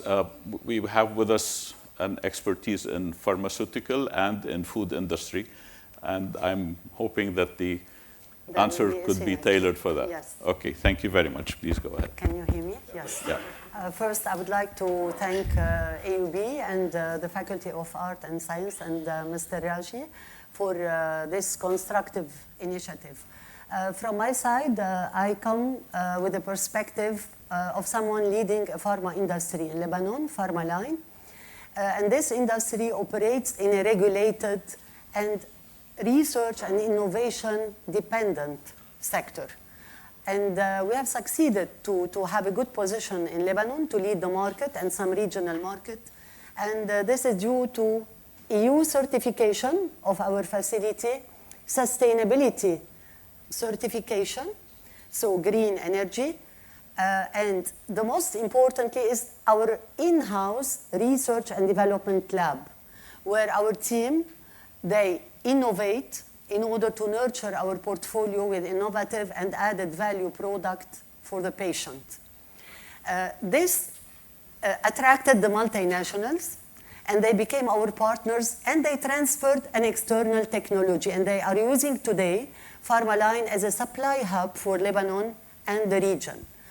But behind this success, I have to admit that there is a pool of talent, a pool of professionals, chemists, biochemists, pharmacists, engineers, but they are all graduated from universities in Lebanon. Until today, the progress of Pharma Line has been built on personal initiatives. But we know that there is a potential that we should exploit with universities. If I look outside Lebanon a bit, do you know that the collaboration between Pfizer and the University of Pennsylvania led to the life-saving, quick availability COVID-19 vaccine? Do you know that UCLA, which is a university, they led research which resulted in the first targeted therapy for breast cancer? And now also Pfizer is working with Berkeley University on enzyme-based processes to minimize the carbon emission and to minimize the use of solvents. But now I would like to bring you a little bit close to home. Do you know that Pharma Line, we collaborated with a university in Lebanon, and we had at that time a master students in chemistry, and we co-developed a diabetes product, diabetes medicine. We reduced the timeline of development. We optimized the process. We reduced the waste, and today we have a leading diabetes product on the market, which resulted from this collaboration between the pharma industry and universities. And this is the type of synergy that we'd love to see more of. I have few ideas, I have few opportunities which are practical. How can we scale it up? I've said that we are working in an innovation and research-driven sector. So we need to nurture and continuously nurture our portfolio with innovative advanced therapies. And here we need the support, but the practical support of universities in applied research projects alongside with publications. And publications are as important to pharma industry as to universities, but we need this practicality of the aspect. To start with innovation, yes, we need to innovate, we need to add products, but we don't want to infringe any patent registered in Lebanon. And do you know today that we lack a searchable patent database? There is no searchable. There is a static one at the level of the Ministry of Economy, but no searchable one. So we invite universities, if we can collaborate with the government, with the industry, the pharma industry on research projects, to have our researchers, our postgraduate students to develop and to continuously update this database that we can use in our development process. On top of that, we don't have experts in Lebanon, or if we have, they are very few to read and to analyze a pharma patent. And here you don't need a pharmacist. He could be a chemist, he could be a chemical engineer, he could be a law student. So we need experts to help us and to guide us through this process. So it would be great if you can develop the skills of your students in this direction. On another level, if I talk about development, new products, new pipeline, new portfolio, definitely we can collaborate on the manufacturing of generics, on upgrading the shelf life of a product, on updating its stability to meet climate zones requested for export markets.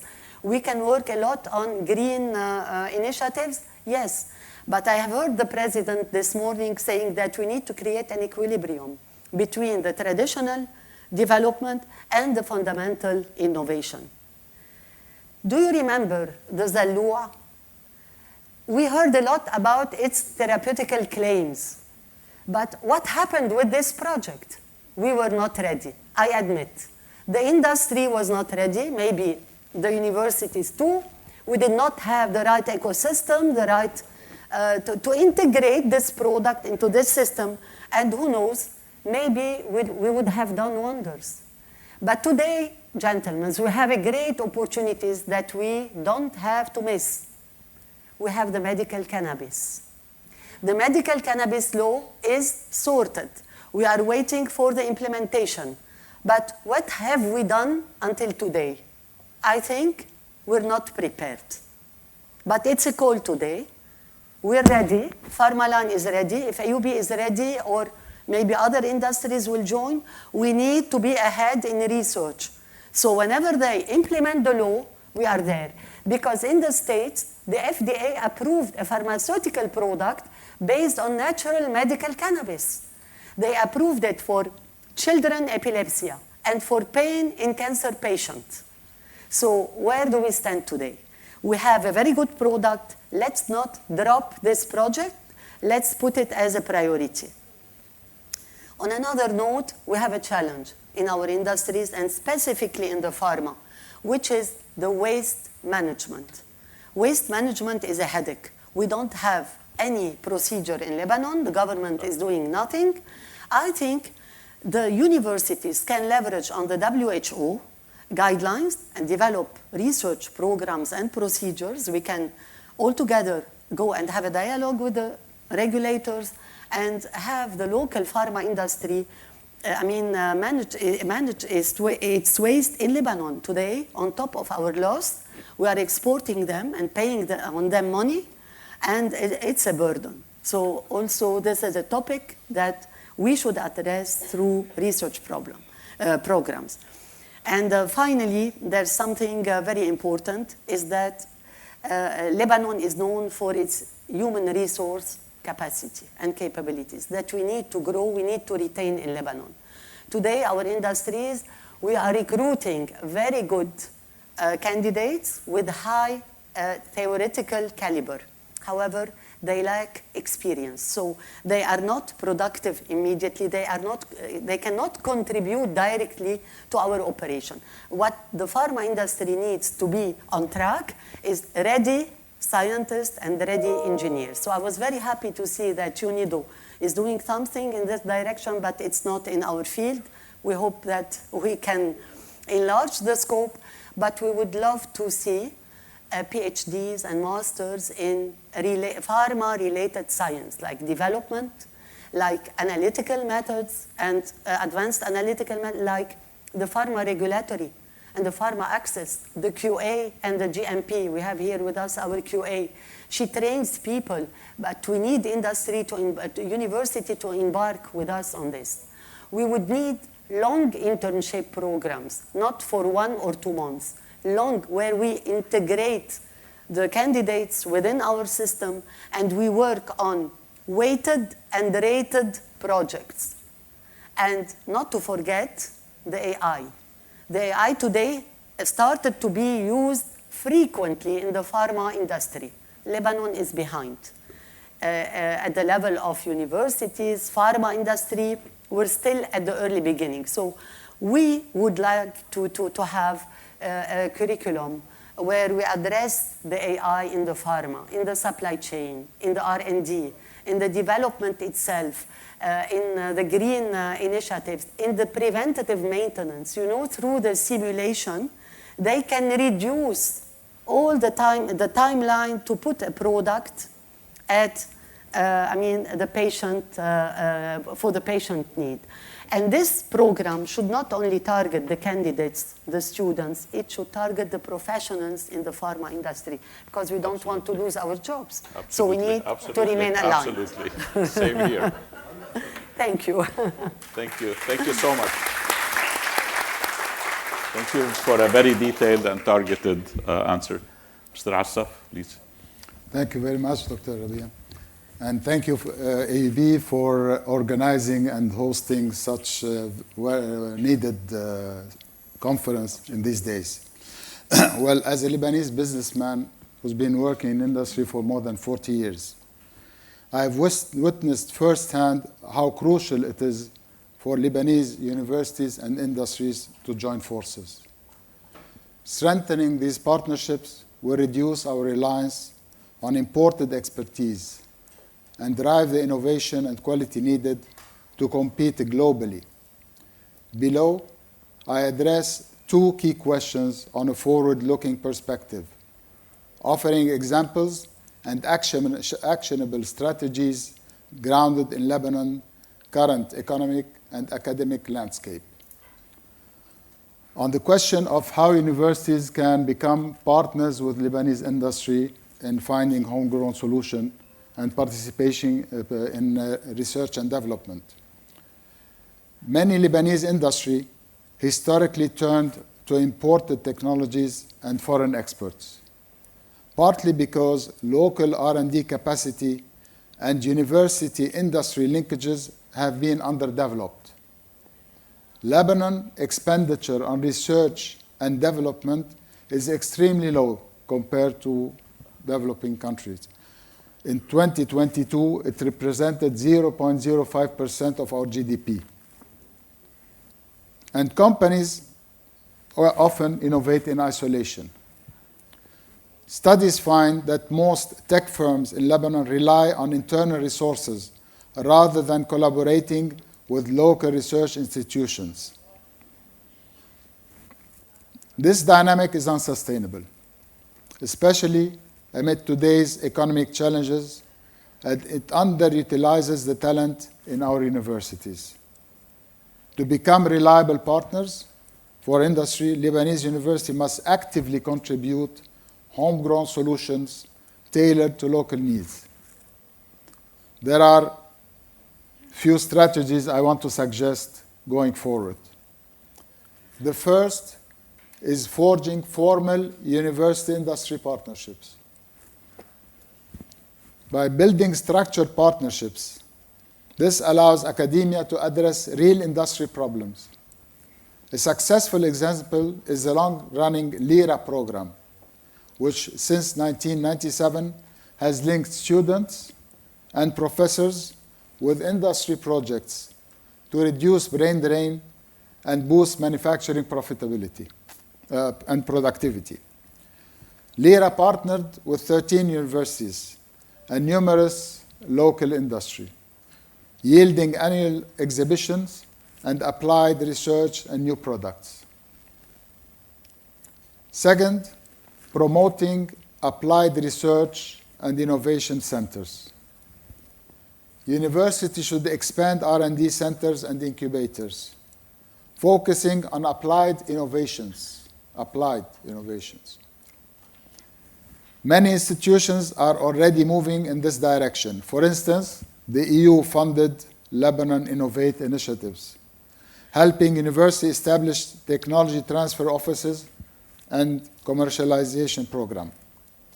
This 42-month program, which is coordinated by Beritech, by the way, strengthens IP management and academia-industry partnership so that innovations emerging from universities become market-ready products. Likewise, several Lebanese universities have launched innovation hubs, such as AUB Innovation Park, to mentor students, entrepreneurs, and spin-off, ensuring academic research translates into startups and practical solutions. The third point is aligning curriculum with project in local industry. This is a very important point. Academic program must reflect the skills and topics Lebanese industry require. This means co-developing curricula with industry input and encouraging students to tackle local industrial challenges as part of their studies. The revitalized LIRA, which is now ERALab program, exemplifies this approach by publishing real industry problem statements and inviting students to solve them. Such initiative gives students hands-on experience and yield prototype or research that company can directly use. Fourth point, incentivizing collaborative R&D and funding. The public and private sector should incentivize research that serves local industry. In the past, Lebanon Central Bank and government bodies supported academia industry projects. For example, the Banque de Liban funded LIRA back in 2016. Today, company could allocate a portion of their budget to contract research at local universities. In return, those firms will gain greatly. They will have early access to innovations and a pipeline of skilled graduates. And the last point is leveraging local talent and diaspora expertise. Lebanon's greatest assets is its human resources and human capital. We have talented engineers, scientists, entrepreneurs, both at home and abroad. University can act as a bridge by involving industry experts in teaching and research and tapping into the Lebanese diaspora for mentorship and knowledge transfer. For example, the Lebanon Innovate program is strengthening local capacity and establishing linkages with the European partner and diaspora network to exchange know-how. By drawing on expertise from successful Lebanese abroad and aligning it with regional research teams, universities can develop solutions finely tuned to the Lebanese context. This approach upgrades local capabilities and ensures that innovation are appropriate for Lebanon's unique challenges. Thank you. Thank you so much. Thank you, Mr. Assaf, for touching on some very important points. The LIRA initiative is truly a wonderful platform for connecting academia to industry. I must say that. Maybe you should change the name. The LOLAR initiative. And the connection with the diaspora is also, I feel, incredibly important because throughout, again, my years, there's more than 50 PhD graduates that went through my lab who are working in academia and industry abroad. And we just connect on Christmas and other vacations, and they're really an asset. So thank you again for touching on this. So we move on to the second question. I'm going to read it out. In sectors like food production, pharmaceuticals, and manufacturing, global competitiveness is key. How can Lebanese universities and industries work together to drive innovation, improve quality standards, and expand into international markets? Dr. Karam, please. Sure. Well, you said you answered it in the first. yes, yeah. But I'm going to elaborate on other aspects. You know that the pharma sector has been listed in the McKinsey paper as being a pillar in both the health and economic sector, the local pharma industry.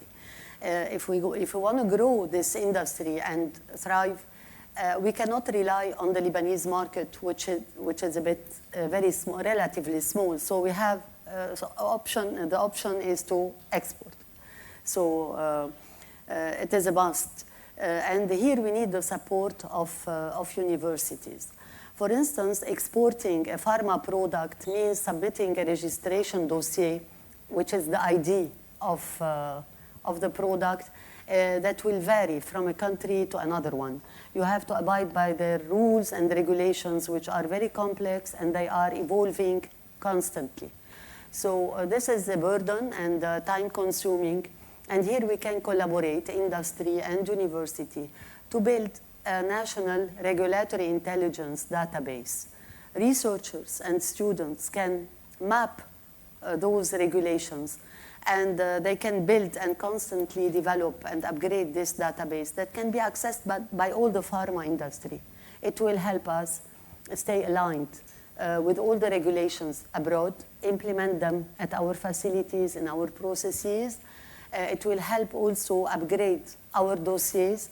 And here we can collaborate with the students and the university to develop few reports, to develop tests at your facility, to upgrade the dossier and to submit it to the authority. And it will definitely be used to set our marketing and our export strategies and prioritize the countries, and as a database that would help support the dialogue with the regulators. So we keep Lebanon aligned with the international standards. And finally, you will use, as universities, this database to upgrade the skills of your students in the pharma regulatory and pharma market access. So it will be useful for everyone. On another level, yes, export is very important, and technology is very important. And if we look at the level of technology today in Lebanon, in the pharma sector, we see that it's moving very fast. So we are moving from the traditional chemical industry to the biotechnology. We are moving from the traditional drug delivery systems, tablet, solution, to more advanced targeted drug delivery system. And Lebanon is behind also.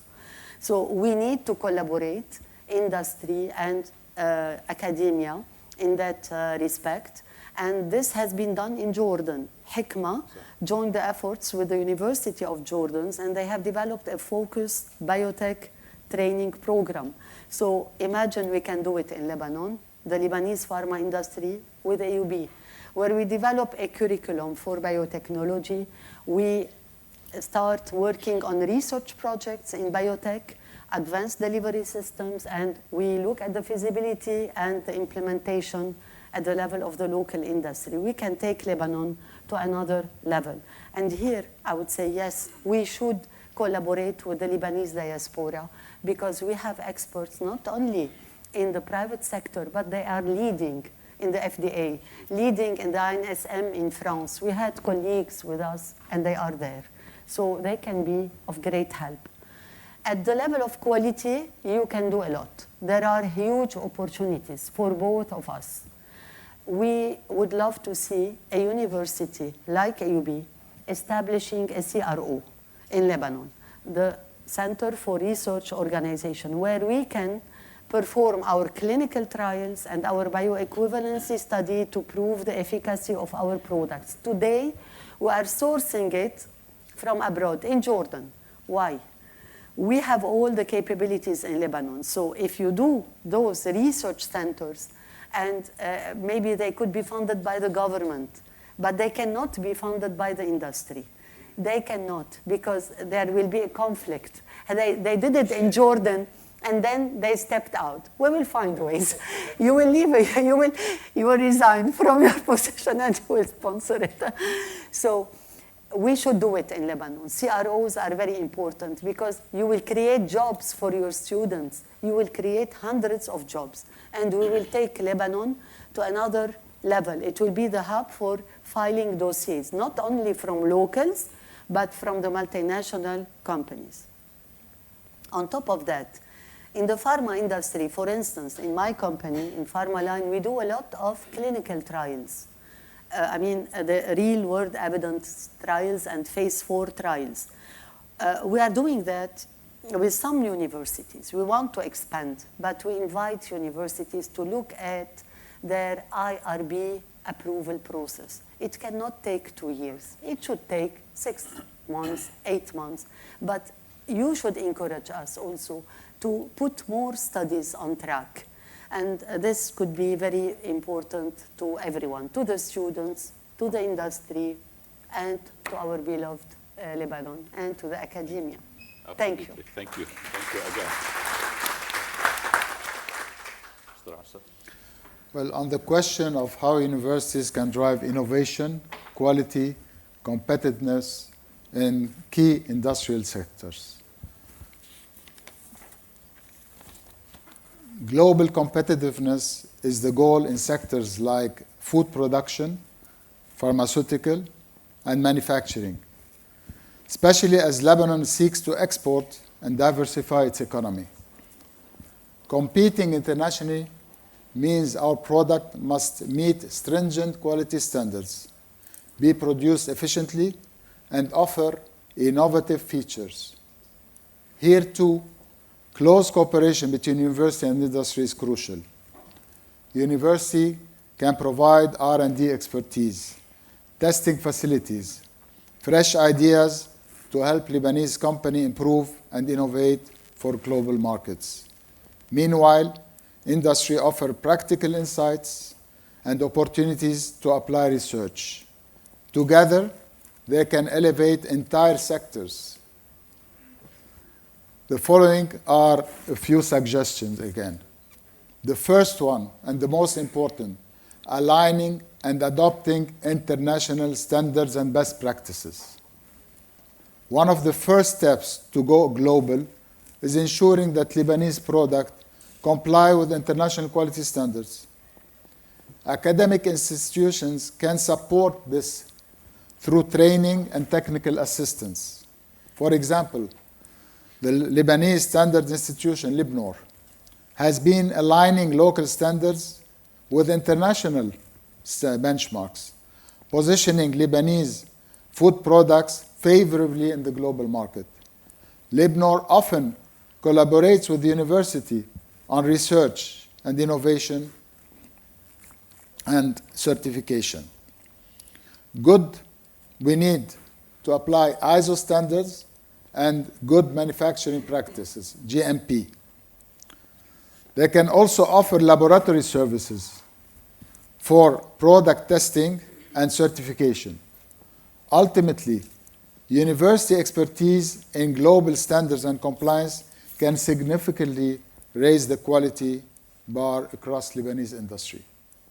The second point is to create joint research and development for product innovation. Innovation is key to standing out internationally.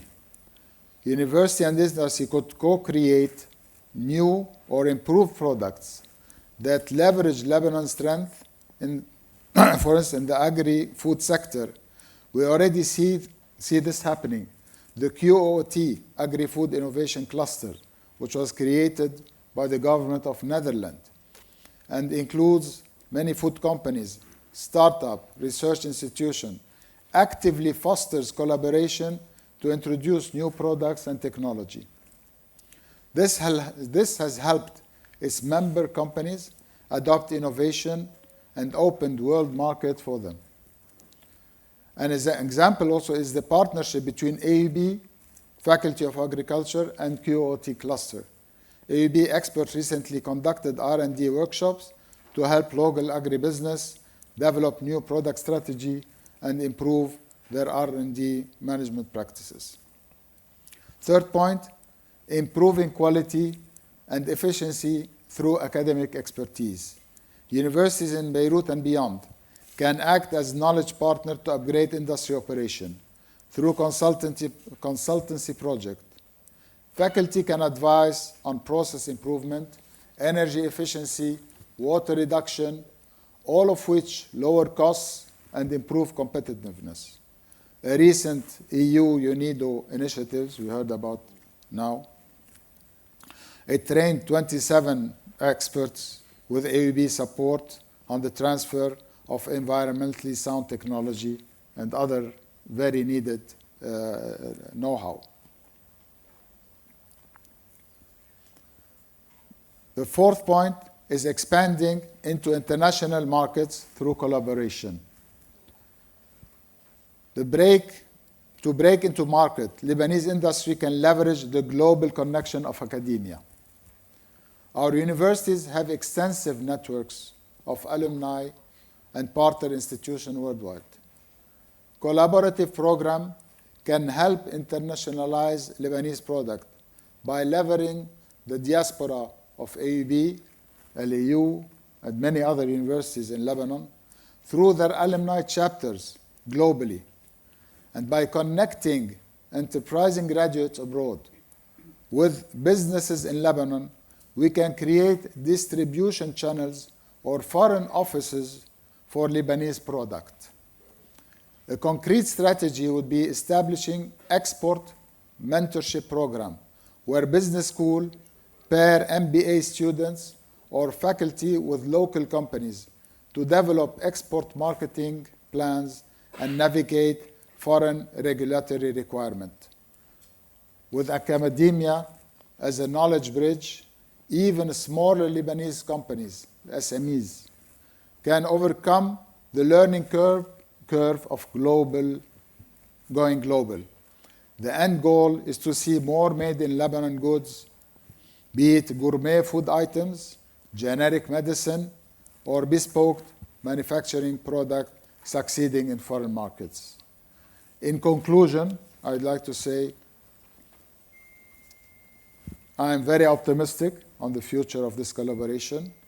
If we continue to strengthen these ties with actionable program, Lebanon can transform its brain power into economic power, fostering an environment where our universities fuel industrial success, and our industries in turn invest in the next generation of Lebanese talent and innovation. This synergy will revive our economy and inspire a new narrative for Lebanon, one of resilience, one of creativity, and one of success on the world scene.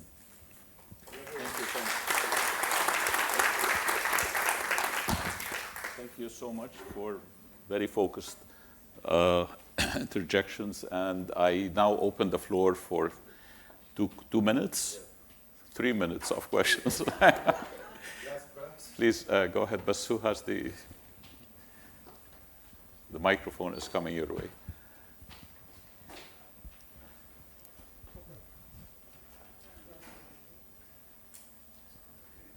I'm Shakir Saab, the chairman of Tinol Paints. I'm also a board member of the Association of Lebanese Industrialists. We work with AUB, with the chemistry department, also with business. Walid was talking about collaborating on export. We worked with Dr. Bijan Azad, with students, and they worked on a new product that we were about to launch, and they also worked on the export side. So it was quite useful. Also, AUB engineering send products to our labs to test them for aging, for accelerated weathering. So I can talk about these. Also, the chemistry department with the chemical. They also have an event, a yearly event. So this is one thing. Another thing I want to talk about is collaborative R&D. Sorry. So we collaborate. We are members of an international organization called CRGI, Coatings Research Group International. We have members from around the world, and it's based in the US. And it's all about collaborative marketing. As members, we co-own a lab in Ohio in the US. So we have projects. There are projects for all the members, and there are specific projects for every single company. And I want to relate this to AUB. So we were mostly talking about companies here and how to work with companies in Lebanon. But we can also work with companies worldwide in specific sectors in labs So this is just an idea. It's not that easy, but there are other collaborative R&D organizations that AUB can contact, and you have the expertise.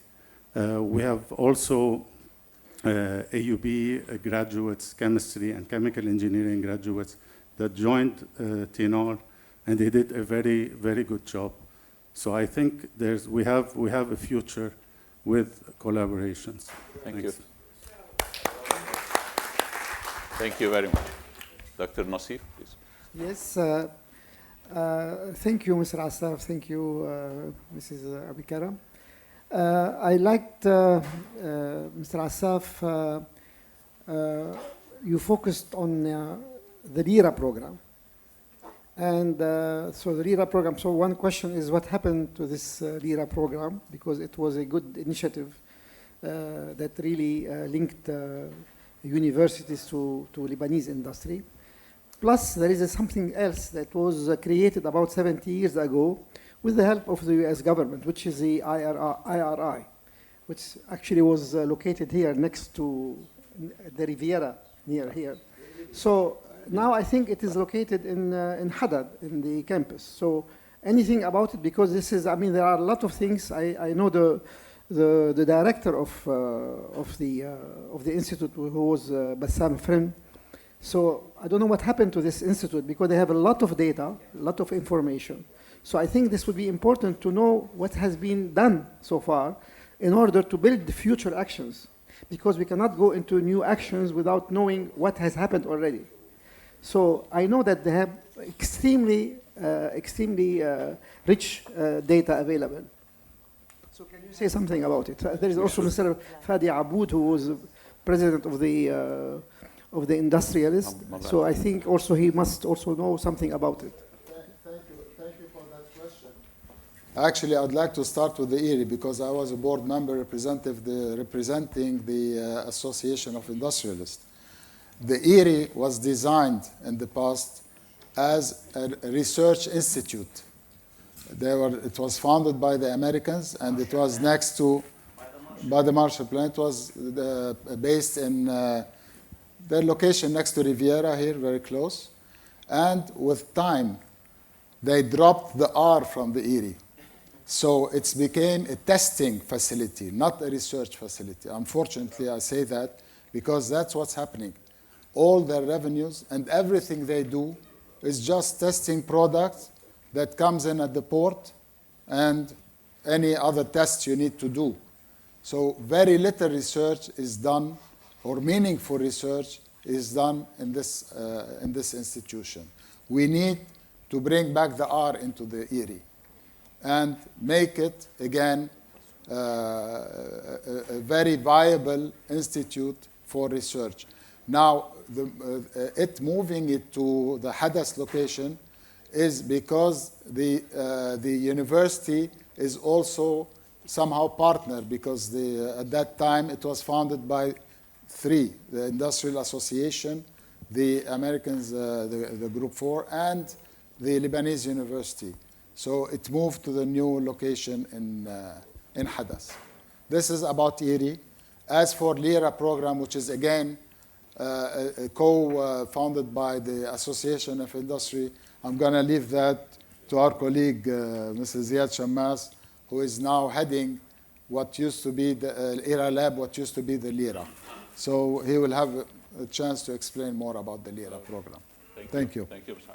We will have just one short question. It's not a question, Mr. but my Atif Dries, recommendation please. to AUB is to review the industry modernization program and the agriculture modernization program that were started by the EU in support of market access.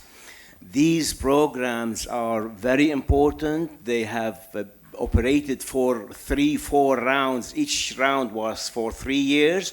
And a lot of them related to what the panelists discussed, and implementing these programs, reforming ERI, LARI, CNRS is very crucial, and linking academia to these programs and these labs to the private sector needs of crucial importance. Thank you. Thank you. Thank you so much. Thank you. We need to close this session and move out for a lunch break. And it's Kusama, you will instruct us accordingly. We would like to invite you to lunch break for about 20 minutes. Welcome to the afternoon session. Our second speaker is Mr. Ziad Shammas, the president and CEO of numerous companies in Lebanon. Mr. Shammas holds a bachelor's in mechanical engineering from AUB and an MBA from the University of Balamand. He is currently chairing the executive committee of the Lebanese Industrial Research Achievement Program. He is also board member of the Association of the Lebanese Industrialists. Please join me in welcoming Mr. Shammas.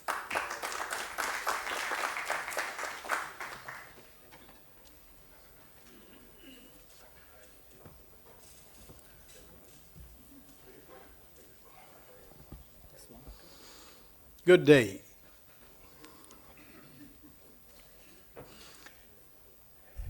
AUB Management, Minister of Industry, Sir Issa Khoury, VPs, leaders, deans, students, President of the Association of the Lebanese Industrialists, and former President of the Association. Thank you for being with us. Thank you to AUB. And a big thanks to Dr. Wissam Raji for organizing this event titled Bridging Minds and Markets with honorable speakers, Ministry of Industry, current and former presidents and board members of Association of Lebanese Industrialists, UNIDO and Industrialists. Ladies and gentlemen, I feel at home.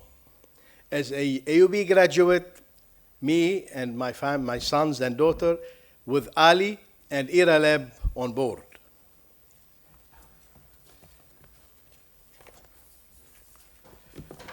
Sorry. I'm here not to speak about a program, but about solutions born in our shining universities, powered by the talented students, with the support of the Lebanese industrialists. When a storm hit an island, some people hide, some other people search for benefits, but few grab the surfboard and ride the wave. In Lebanon, the storm had been hitting since long time, in the form of war, financial crisis, instability, and migration. At IRA Lab, we choose to continue surfing the storm, where innovation is our surfboard and hope is within the wave. Students have always been our first priority. At graduate, master's, and PhD degrees, they are the real future. With our support and mentorship, they can turn ideas into impact and research into real-world solutions. IRA Lab, formerly LIRA program for tens of years, founded now by the Ministry of Industry, Association of the Lebanese Industrialists, and CNRS. It's now continuing as the standing bridge between academia and industry, helping students turn their dreams into reality. Great thanks to whoever supported LIRA and the growth of LIRA program along the year. IRA Lab is more than a program. It's a lifeline. We support students through training, prototyping, coaching, and business exposure. At the same time, we aim at the matchmaking mission, enhancing bonds between universities and industrial sector. We do not watch. We walk with them hand in hand all the time. In the case of national stagnation, innovation is not a luxury. It's a survival. Survival through our talented engineering and science students, through developing innovation ideas, creating solutions that fulfill market needs, enhancing capability to see their ideas in action, turning into prototypes, startups, and then to real business. Exposing students to the real world outside the comfort zone of the campus and the classrooms. Connecting them to industrial mentors, potential investors, exhibitions, and then international program, making their learning journey complete. This journey is what we are supporting now. Academia and industry are complementary, yet they often speak different languages. They often speak different languages and might have different targets. Here at IRA Lab is the moderator. We understand market and industrial needs and challenges, then we communicate with the universities to source ideas and solutions for matchmaking. At the same time, we share effort and guide them to reach the intellectual property protection, which is a must. As of our success stories, in year 2023, end of 2022, IRA Lab started Lebanon Innovate project funded by the European Union with the Lebanese partners Beritech and IRI. IRA Lab launched LIRA 17, the year 2024. We got over than 100 projects. We accepted 88 that complete projects were submitted covering 3 sectors: healthcare, ICT, and agri-food. Through 2 tracks. The first track was innovation ideas from the students, from academic researchers, and the second track, solutions for industrial challenges. Here I would like to stop to say thanks for the industrial sector, thanks for the Association of the Lebanese Industry and all the industrialists, because we did a mapping. We have a questionnaire. We asked the industrial sector who is ready to collaborate with the academia, and we got wonderful information. They released to us a lot of data. So, shortlisting 37 projects qualified for capacity building based on evaluation of a IRA Lab highly transparent and independent jury committee. Then from the 37, we got 17 projects qualified for acceleration. From them, we have 6 projects funded with 10,000 euros funded by the EU and used for incubation. Another 5 projects were selected for industrial challenges. It's funded by IRA Lab and by the industrial partners with the value of $10,000 to start the execution of the solution. In addition to that, one of the projects is currently in negotiation with a European startup hub. These are not just ideas anymore. They are real opportunities. Now let me share with you a short explanatory video about LIRA 17.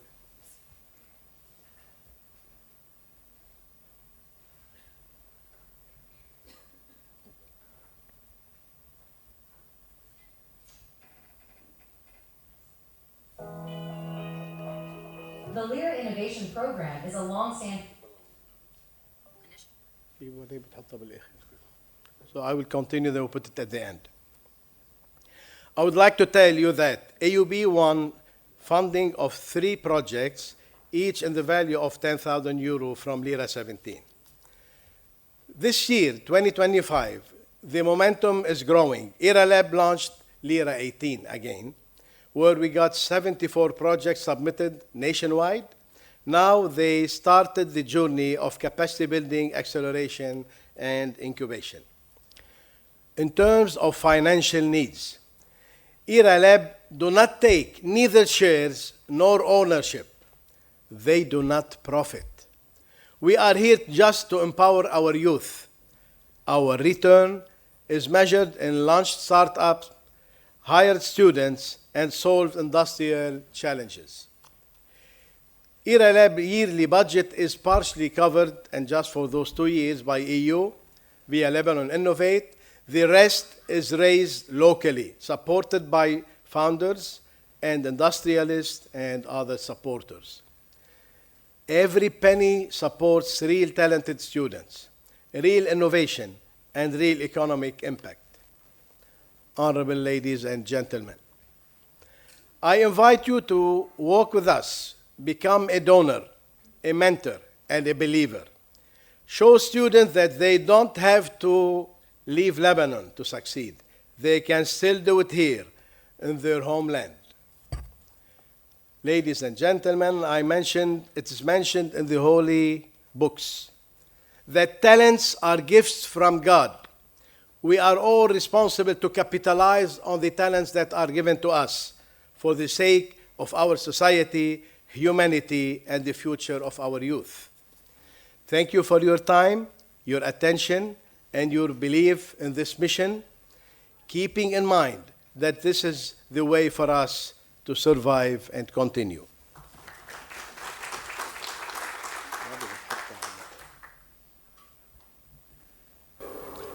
لازم نعمل ستارت اب مشان هالموضوع هنا.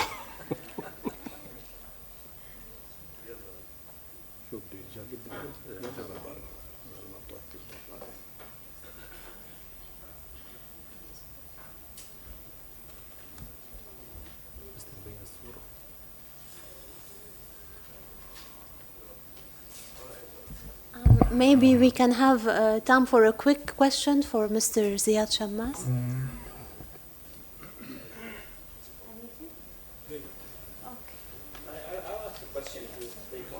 Okay, sure. Mr. Shammas, what are the 5 major issues that are hindering our exports? In the food industry, we believe that the 5 issues are salmonella, are mycotoxins, are chemical residues, are bromine, and sometimes very specific toxins, Shigella toxins. How can we, with LIRA, or whatever the name is, the ERA, address these specific issues when there is no lab operating at the health ministry? Can you support your students to address very specific issues that are hindering market access? What I can tell you out of all the mapping we did, that we are in need into labs and research and development inside the universities and inside the industrial sector. For export, we should abide by their condition.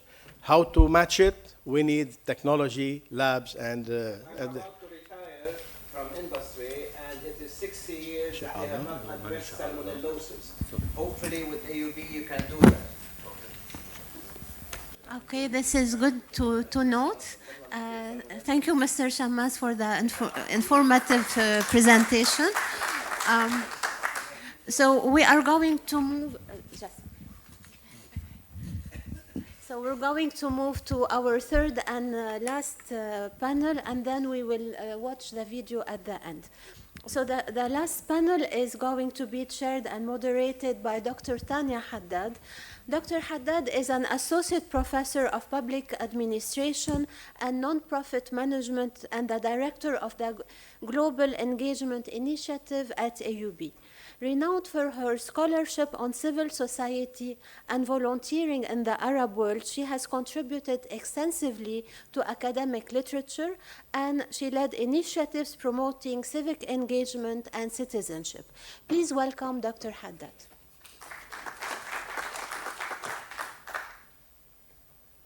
Thank you, Wissam. Thank you, Dean Dahdah and Dr. Raji, for organizing such a very important and timely conference. Today's panel touches, or our last panel touches on more than just academia and innovation. It speaks directly to the responsibilities and roles that we each play as active citizens. Today, one of my students in one of my classes asked me a very critical question. How can we bridge the real-world needs of our country with the private, public, and industrial sector?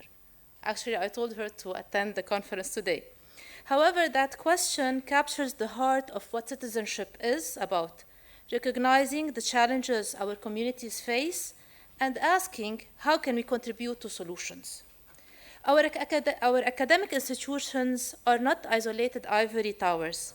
They are and should be deeply connected with the needs of the society.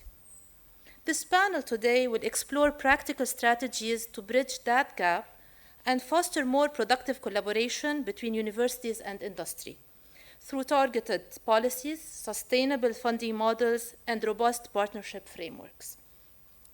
Today's panel brings together two influential figures shaping both policy and industry to explore how Lebanon can better align its academic research capabilities with industrial needs. His Excellency Issa Khoury is the current Minister of Industry. He holds a bachelor's degree in civil engineering from the American University of Beirut and an MBA from Ziad. He has had a distinguished career in finance and investment, beginning at Merrill Lynch in Paris. He later served as chairperson and CEO of the investment house, the investment banking arm of Saradar Group. Minister El Khoury has been on the boards of numerous companies across the United States, Europe, and the Gulf Cooperation Council. He also held key roles in civil society organizations, including president of the Ziad Alumni Association and vice president of the Maronite League. Our second panelist today is Mr. Salim Zeenni. Mr. Zeenni is a leading industrialist and business leader, serving as the owner and president of Zeenni's trading agency. Beyond manufacturing, he has invested in solar energy and IT, reflecting his commitment to innovation and sustainability. Currently, he is the president of the Association of Lebanese Industrialists and the chairperson of the American Lebanese Chamber of Commerce. Zeenni is also a former chair of the Children's Cancer Center in Lebanon. I invite you to the panel.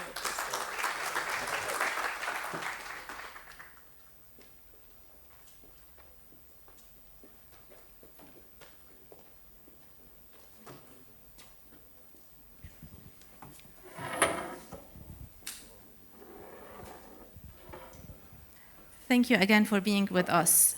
Actually, my first question is going to target how we can turn research into market solutions. Lebanon is home to a vibrant academic community with the potential to drive innovation and economic development. This is something we've been discussing since the morning. However, and this is something we saw today, there's often a gap between university research and the practical needs of our industries. Through your work and through your expertise, what do you think are the specific mechanisms or policies that could help transform academic research into commercially viable industrial solutions?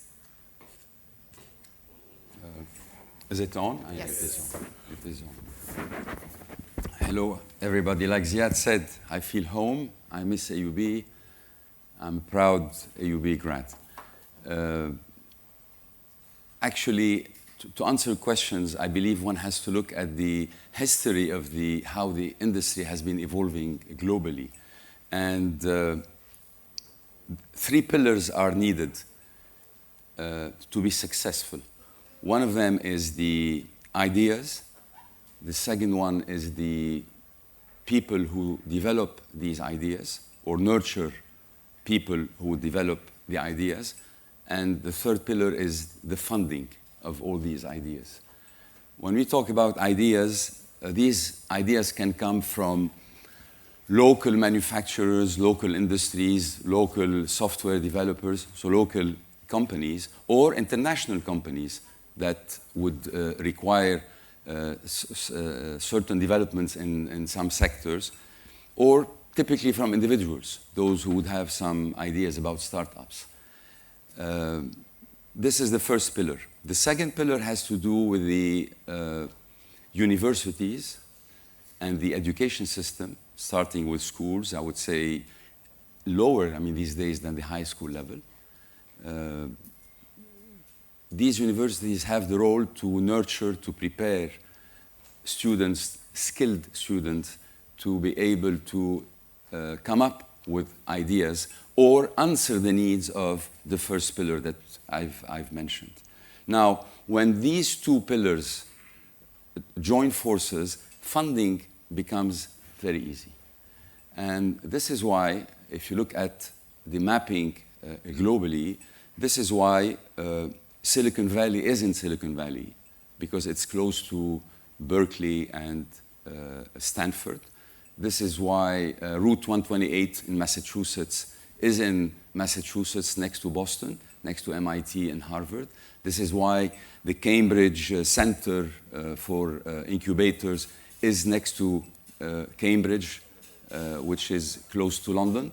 So the idea of having these venture capitalists, private equity funds, the funding part, establish themselves not far or even very close adjacent to where universities have been nurturing the people who would come up with ideas is key and is important. One other example I would give is Ann Arbor, Michigan. Ann Arbor, Michigan is known because there are the manufacturers of cars in the US that are based there.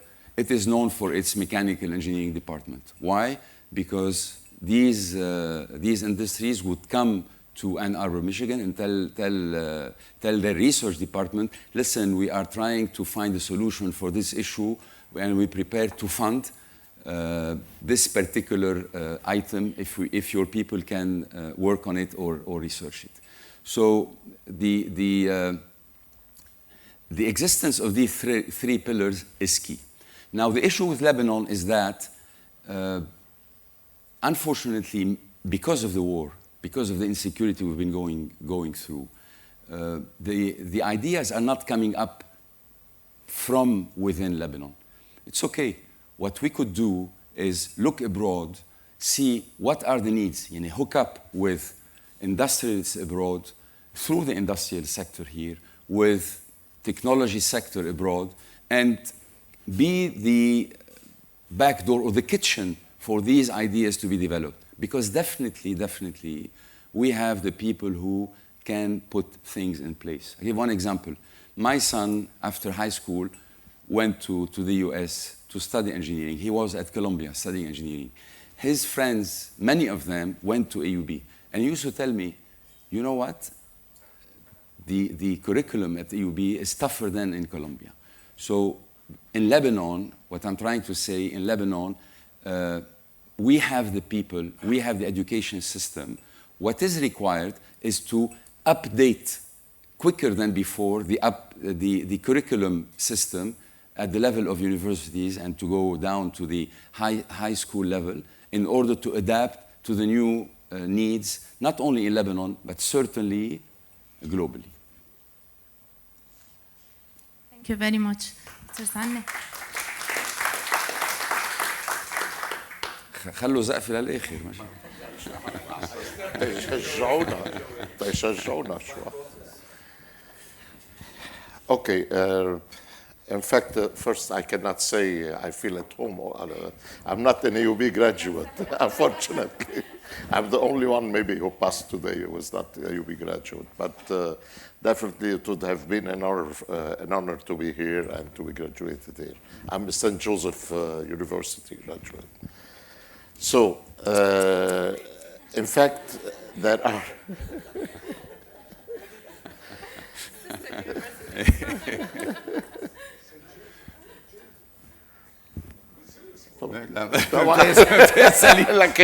زقفوا له يا عمي سان جوزيف ايه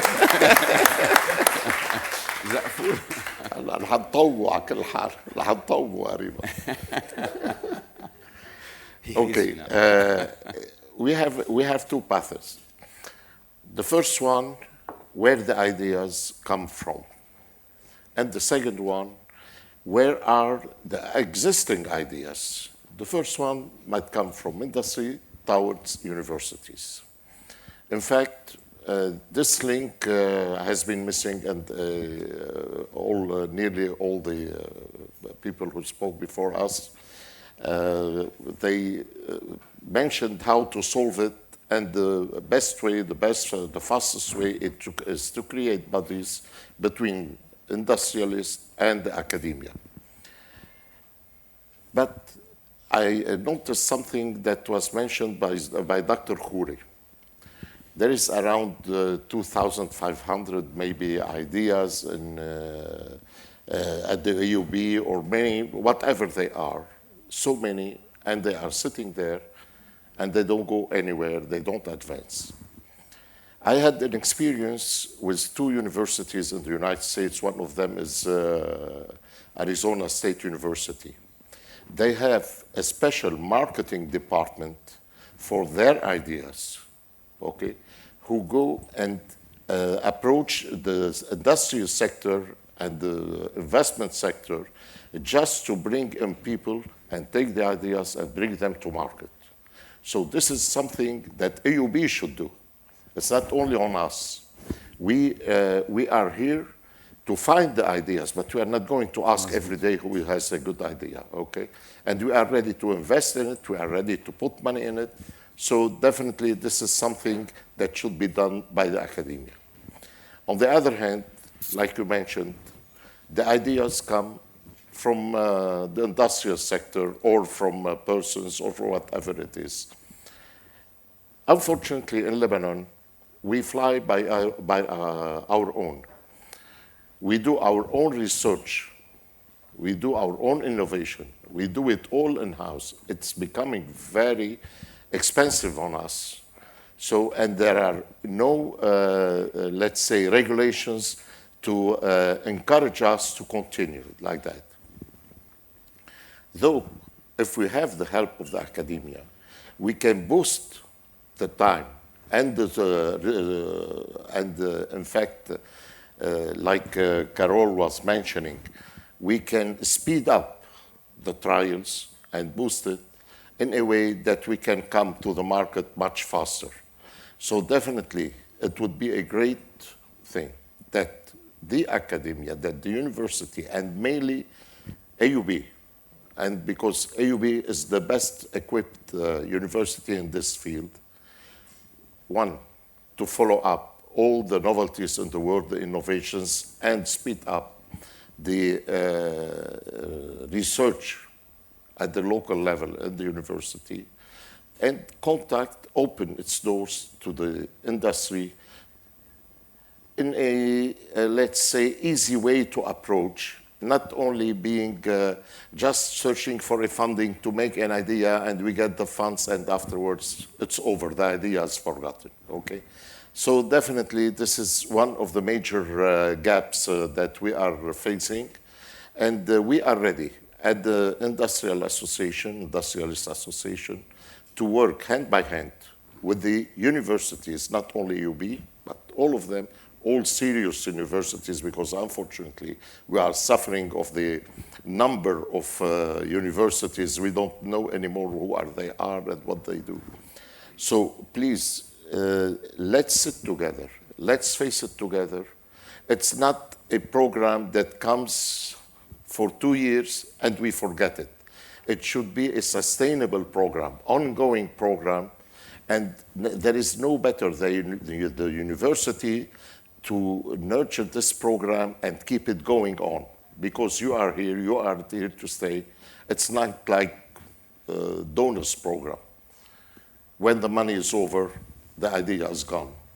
So please, it's up to you to continue on this level. Thank you very much. Actually,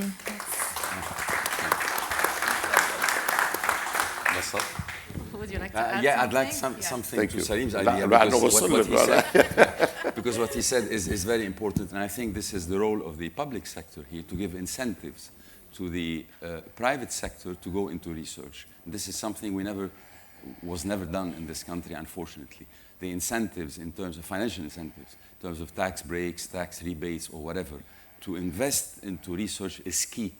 And this is how our neighbors in the South succeeded. This is how in the US they are succeeding in attracting people with ideas. So if we have the right platform added to it, the financial incentives, many people might come to Lebanon, to AUB, to USG, and to whatever, don't worry. to develop their ideas, and because they'll be finding the funding which becomes easy. Actually, Your Excellency, you tackled on a very important question or a topic that I wanted to ask you more about it, asking about international models of successful university-industry partnership, and you gave the example of Silicon Valley and how they are growing. And Mr. Zeenni, you also gave the example of the role of the universities in going and approaching industries and working more towards sustainable project. However, I want to tackle the collaboration or strengthening this collaboration in a way that the Lebanese industrial sector is facing various challenges, financial constraints, and global competitions. And universities are playing a very important role.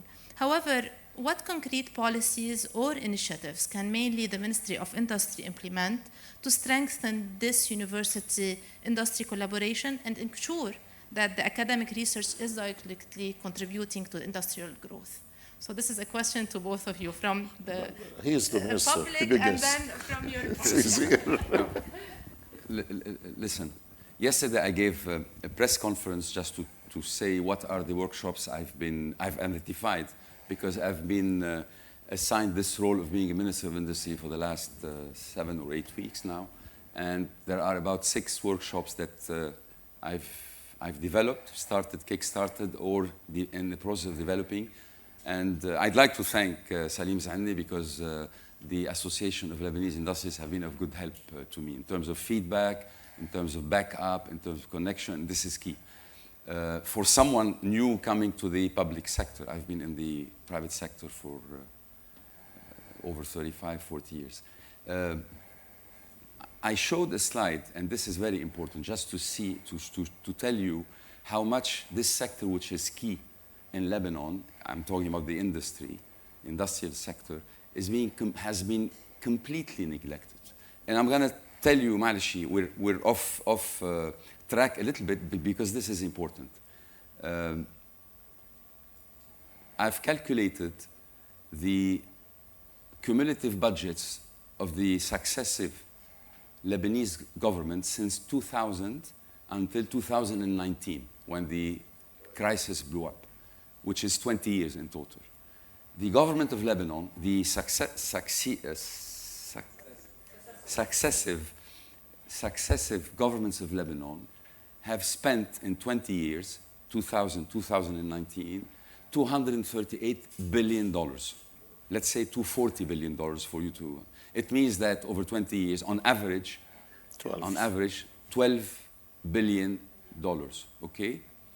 You know how much it was allocated to the Ministry of Industry? This is a ministry which is not supposed to be running the private sector, not at all, but boosting, giving help, opening markets for them, working on legislations whatsoever. Out of the $12 billion spent every year by the successive governments, only $4 million were allocated to the Ministry of Industry. There was only Majlis al-Shawra that was below. Otherwise, all the other ministries were receiving much more money. Mind you, the industrial sector is the largest employer in Lebanon. The private sector employs over 210,000 labor and employees. They export, on average, $2.5 to $3 billion per year. It means that they bring home about $2.5 to $3 billion a year. They have developed over 1,500 items, Lebanese products that they export altogether. And yet, the successive governments have only allocated $4 million per year for the ministry to take care of this huge and very important sector. And this was based on the fact that, and we need to keep this, we are under the impression that we Lebanese are like the Phoenicians, نحن تجار. We're commercial people. But if you go back to history and look how Phoenicians became traders, in order for them to sell the alphabet, to export the alphabet, they had to invent it and manufacture it first. Before exporting or selling the murex, that they invented, they had to invent it first. They were glass makers. As a matter of fact, اليوم بالصرفند There are still glass makers in Lebanon. The best glass makers in Lebanon are in the Sarafan. Probably this is the heritage of the Phoenicians. They had to become good glass makers, invent the glass making before exporting it, before becoming traders. And for them to become traders, they had to build ships. So I'm saying all this, before us being traders, we were industrialists. We had to invent. So we have the capacity of being very, very successful industrialists, and we should be working on this. I'm sorry, I was completely off track about your question. No, I can go back to your question unless you want to give Salim. No, you're beginning your answer, please. Before moving to Mr. Zeenni and follow-up question, I want to ask about the budget. And how can we, either through this collaboration, university, industry collaboration, or through the Association of Lebanese Industrialists, push for more budget and push the government to invest more or to ask for more from this? What I'm saying, listen, what made the prosperity of this country is the private sector. In the 50s, 60s, 70s, whatever. And all what the private sector was asking from the public sector is to shy away, legislate from time to time, but let us work.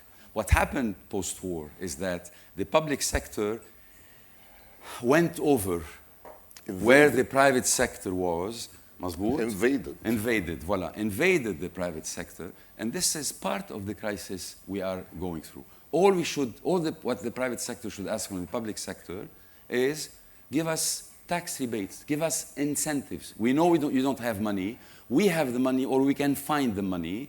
We should be developing the ideas or bringing ideas to be developed here. However, we need incentives for this. So the role of the ministry is to help legislate in that. And Mr. Zeenni, to continue with this, what do you think is the role of the Association of Lebanese Industrialists as to act as a connector? They missed.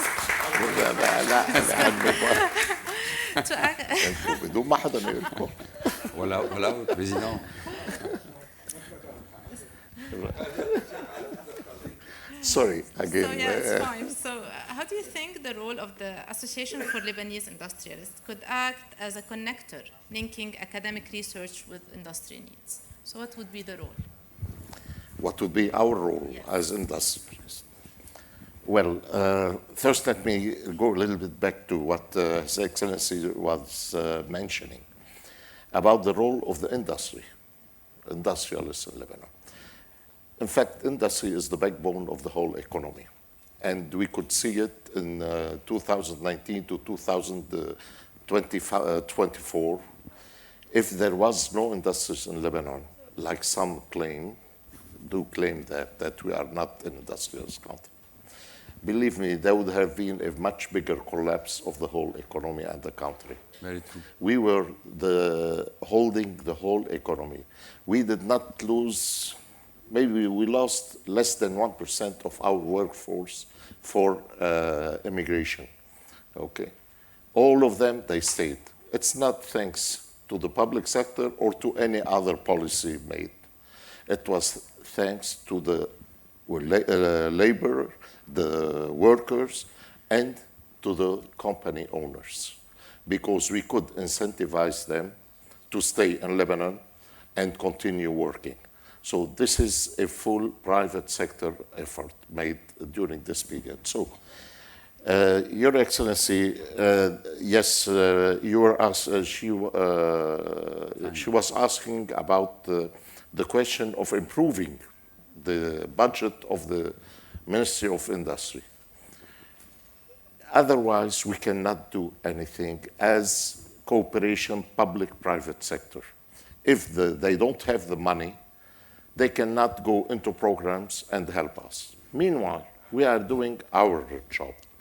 This is our job to do, considering, because maybe it's not the question now, but considering innovation, research, development, introduction of new products, producing products instead of imported goods, okay? This is something we have been doing on our own and with our effort. Research, the same. I remember in 2007, 2008, the Dean of Engineering in AUB came to me and he was asking about mechatronics. He didn't hear about mechatronics before that. He had some ideas about it. In fact, we already had the mechatronics labs before that, 3 years before that, already introduced in our programs in continuous educating our people, okay, in-house. So this is a role we were playing instead of the university, instead of the public sector, instead of everybody, in spite of all the difficulties. So definitely we should coordinate together to help the industrial sector in Lebanon, from academia, from public sector by regulations, and from ourselves as investors. Concerning how academia can play a role in exporting and helping the industry developing. First, it was mentioned by Mr. Assaf about the alumni, AUB alumni. We can use all the potentials that we have as AUB and other universities. The alumni are spread all over the world in different sectors, and especially in research and development. We can use them, we can use their brain, their ideas, and bring them in, okay? And up to you as universities to create products, to develop new products, to bring more innovation on these products, and propose them to the private sector. Okay. Sorry?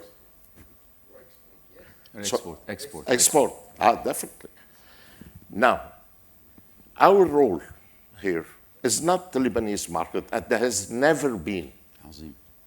Before 1975, we were the industrialists of the whole region.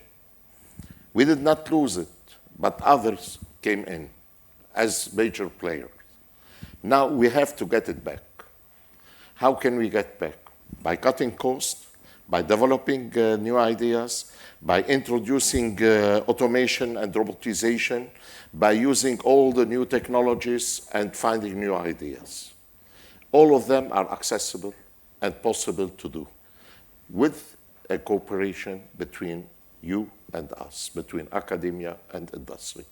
So, yes, there is plenty of chances, plenty of ideas that we can do together. Again, we can create a body. I don't like to say committees or group of works or whatever. Commissions. Yeah, let's that we can create a task force exactly. That's very dear to my heart. The word to work together and come up with the ideas. We have them. You have them. Let's use them. I totally agree with this. And my last question is to... Can I answer this? Yeah, I want to... Because I didn't answer. This was my follow-up question for you. Yeah. If you don't mind, if you don't mind. Yeah, because Salim highlighted something which is key. Industries in Lebanon should never be developed based on a 4 million population market. The industries in Lebanon should be targeting 500 million, 1 billion. And this is how we should be looking at. In parallel, the universities should adapt, this is what I mentioned earlier, should adapt their curriculum to the new needs in the market. Going back to myself, when I graduated in the mid-80s as a civil engineer, probably the civil engineering at AUB was the largest section. If I can guess today, civil engineering is among the CCE and the mechanical, probably civil engineering is not the largest division. I might be mistaken in that. But why back then? Because the region was in need of civil engineers, of architects. So we were all graduating and going, كنا نروح نقول رايحين نعمل الخدمة العسكرية in the Gulf. And it worked for a while. Today, and I'm going to use what the Emiratis say all the time. The Emiratis say, we went from geopolitics to geoeconomy, and now we are into the geotechnology.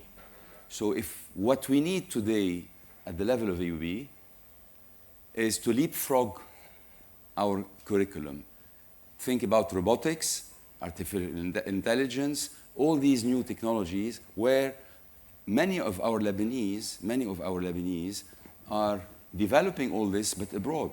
In the US, many are being recruited in Saudi Arabia and Dubai. We should get them back here. And I give you one example. There is an association in the US called LabNet. I don't know if you're familiar with it.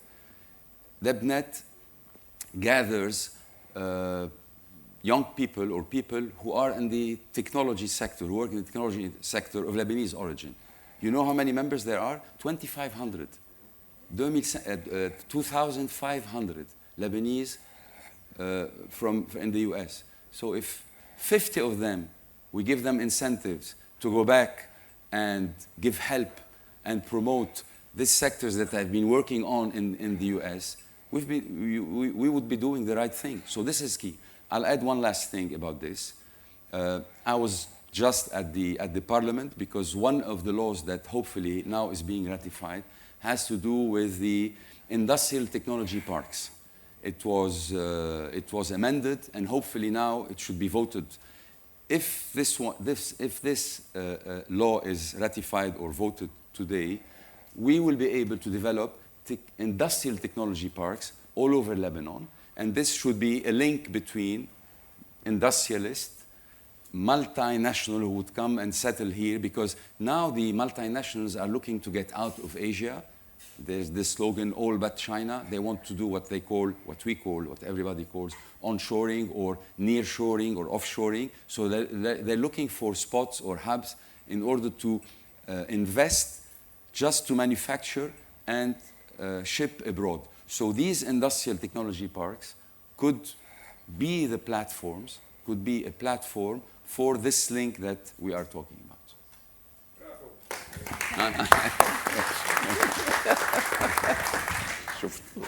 So we'll open the floor for questions we have in the back.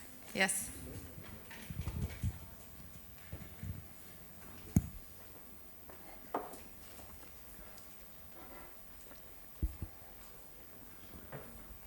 Patricia Khoury. Hello, it's Patricia Khoury, feature writer at the communication department at AUB. So my question is for Mr. Issa Khoury. It's very good to have good thoughts about, you already had workshops and all this, the 8 workshops that you already launched and all this. But since 1990, the industry in Lebanon has a huge problem, and they were tackling all these problems today, like the cost of electricity, the waste management, and it needs a whole Lebanese government plan in order to go with this, to support this Lebanese industry. You are going to stay in government maybe for a year and a half. Is there any plan to have a sustainable politics where industry in Lebanon, maybe we are too ambitious if we say we will become as we used to be before the war, but if it could help or support industries on the long run. Is there any plan for that? And if there is this plan, what is it? Is there any ligne directrice? You're forcing me to quote the famous Morgan Ortegus. Yesterday she was at the embassy in Lebanese embassy. She said, don't look back at 1975. Don't stop saying you want to go back to where we were. Look into the future. And I think she was right about it. Your question or the issue you're raising is very relevant, very important. One of the workshops I have kickstarted a month ago is with one of the big consulting firms where many Lebanese, most of them come from AUB as engineers, are working. They're helping me to put in place the national strategy for the industry in Lebanon. That would imply eventually the organization structure of the ministry. And this, we are doing it jointly with the Association of Lebanese Industries. In parallel, we have put in place, Salim and I, we have put in place a committee from the side of the Ali Association of Lebanese Industrialists. There is Salim Zeenni and two other industrialists. From my side, there is I have two people who will be joining also at the same time, just to tackle all these the issues that, or the hurdles that the industry in Lebanon is facing. To be more open and frank, the first visit I did, the second day I was appointed as a minister, I went to visit the Association of Lebanese Industrialists. And when I left, Salim sent me 7 pages of all the issues that they are facing. This is medium to long-term things that we need to work on. Some of them are short-term. They could be done within 6 or 7 months, but many of them need more time. But definitely, we are serious about it, and we are working on it. And thank you for the issue that you raised.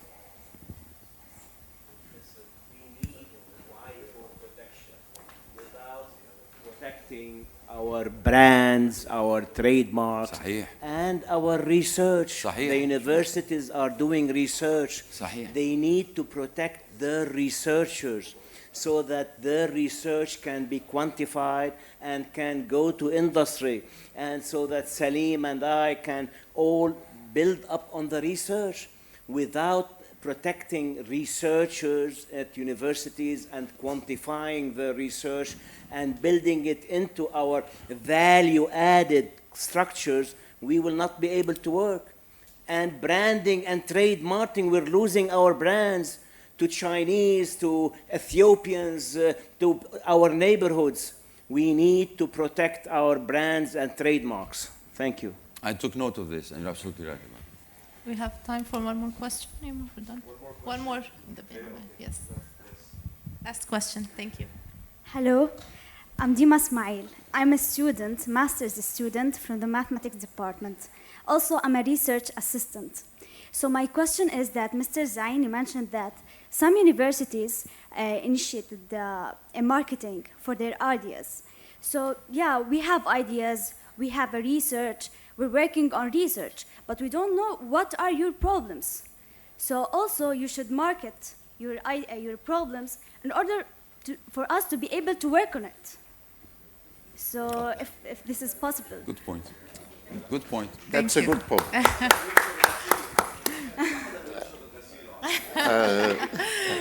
It's a good point, but let me tell you, from the beginning I said there are 2 tracks. One, to get the idea, and to ask you personally what I need. The second, what you are working on as an academician, okay? And you are coming up with work that you cannot market, okay? This is what I meant when you have a marketing tool at the university for your ideas.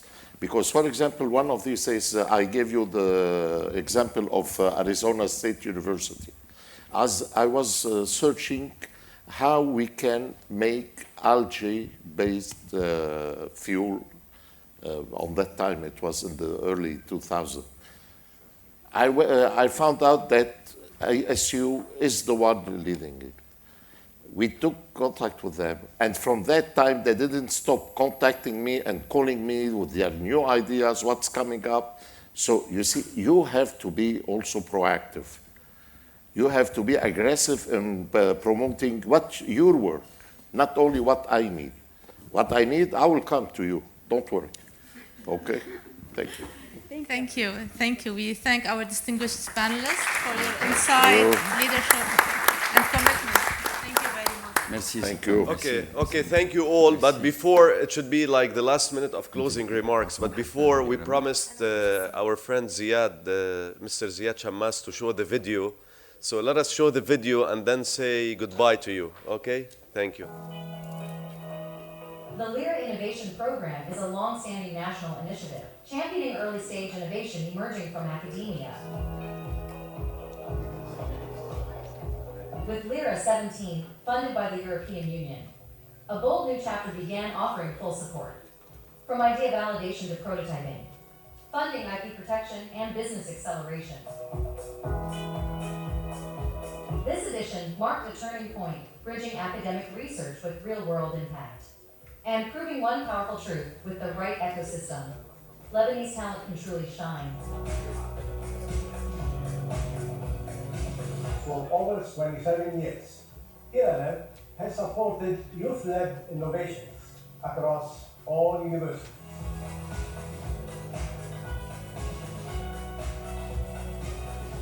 at LIRA Association and through Lebanon Innovate Project, funded by the European Union, are keen to scale up innovative ideas to startups leading to reinvestment companies.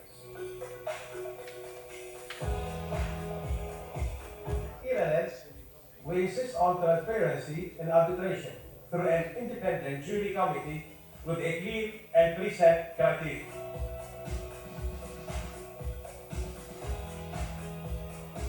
At the same time, we assist the academic researchers in protecting their intellectual property in advanced stages. To our youth, we say, we are here to support your future. From over 100 high-quality applications, only the most promising ideas were chosen.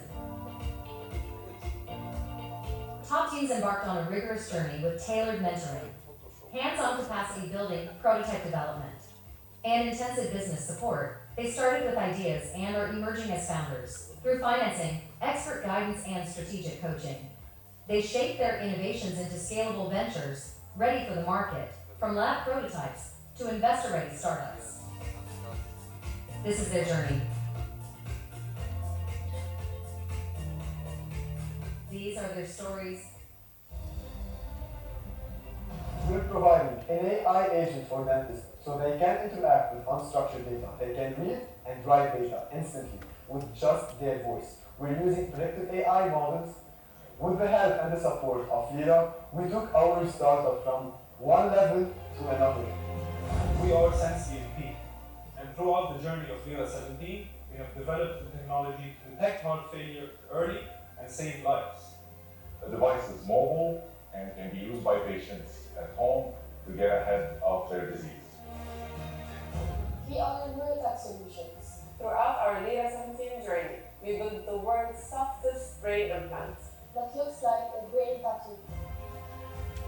We have developed a system that mimics the blood vessels, structural tissues, and neurology, and it helps us assess drugs, how they work, and analyze the different diseases that grow in luxury tissues such as breast cancer. With the support of your lab, we're able to finalize our product that has been incubated and accelerated by Veritech. Our startup Bionicle provides a low-cost bionic ankle for patients with below-the-knee amputations. Through the funding provided by IRLab and the incubation provided by Veritech, we were able to take our project or startup to the next phase. What started as just an idea turned into a startup with LIRA support. We're developing an intelligent texture tool that uses AR and ultrasonic technology to improve surface quality and precision manufacturing. At Veritech, we had the pleasure to support LIRA 17 startups and work with entrepreneurs closely through acceleration and incubation support to help them turn their research and innovation into viable projects and develop their commercialization plans. At the American University of Beirut, we believe in bridging academia and industry, and this innovation is a perfect example of that mission. Programs like LIRA are essential for connecting bright minds with the tools they need to thrive. I sincerely thank the LIRA Innovation Program and the Ministry of Industry for their support in consolidating the collaboration between academia and the industrial sector, especially the projects that will lead to new business creation, such as the startups and spin-offs. LIRA 17 is just the beginning. With a partner, these startups can scale and make global impact. Join us. Invest in Lebanon's next generation of innovators. Shoot for the moon, and you will land among the stars. على طول فكروا بالقمر، توصلوا على القمر، يعني فكروا علوا السقف على طول، واكيد رح توصلوا على نجوم، رح توصلوا على النجوم، ما تخافوا تفكروا كبير. نحن لبنانيين.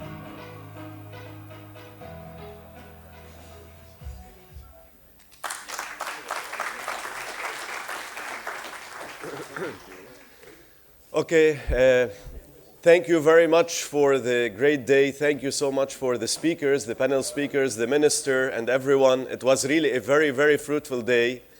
We said at the beginning, we're here to hear from you. But what we heard from you is not the end. This is actually the beginning of what we're going to be doing. We're going to capitalize on everything you said.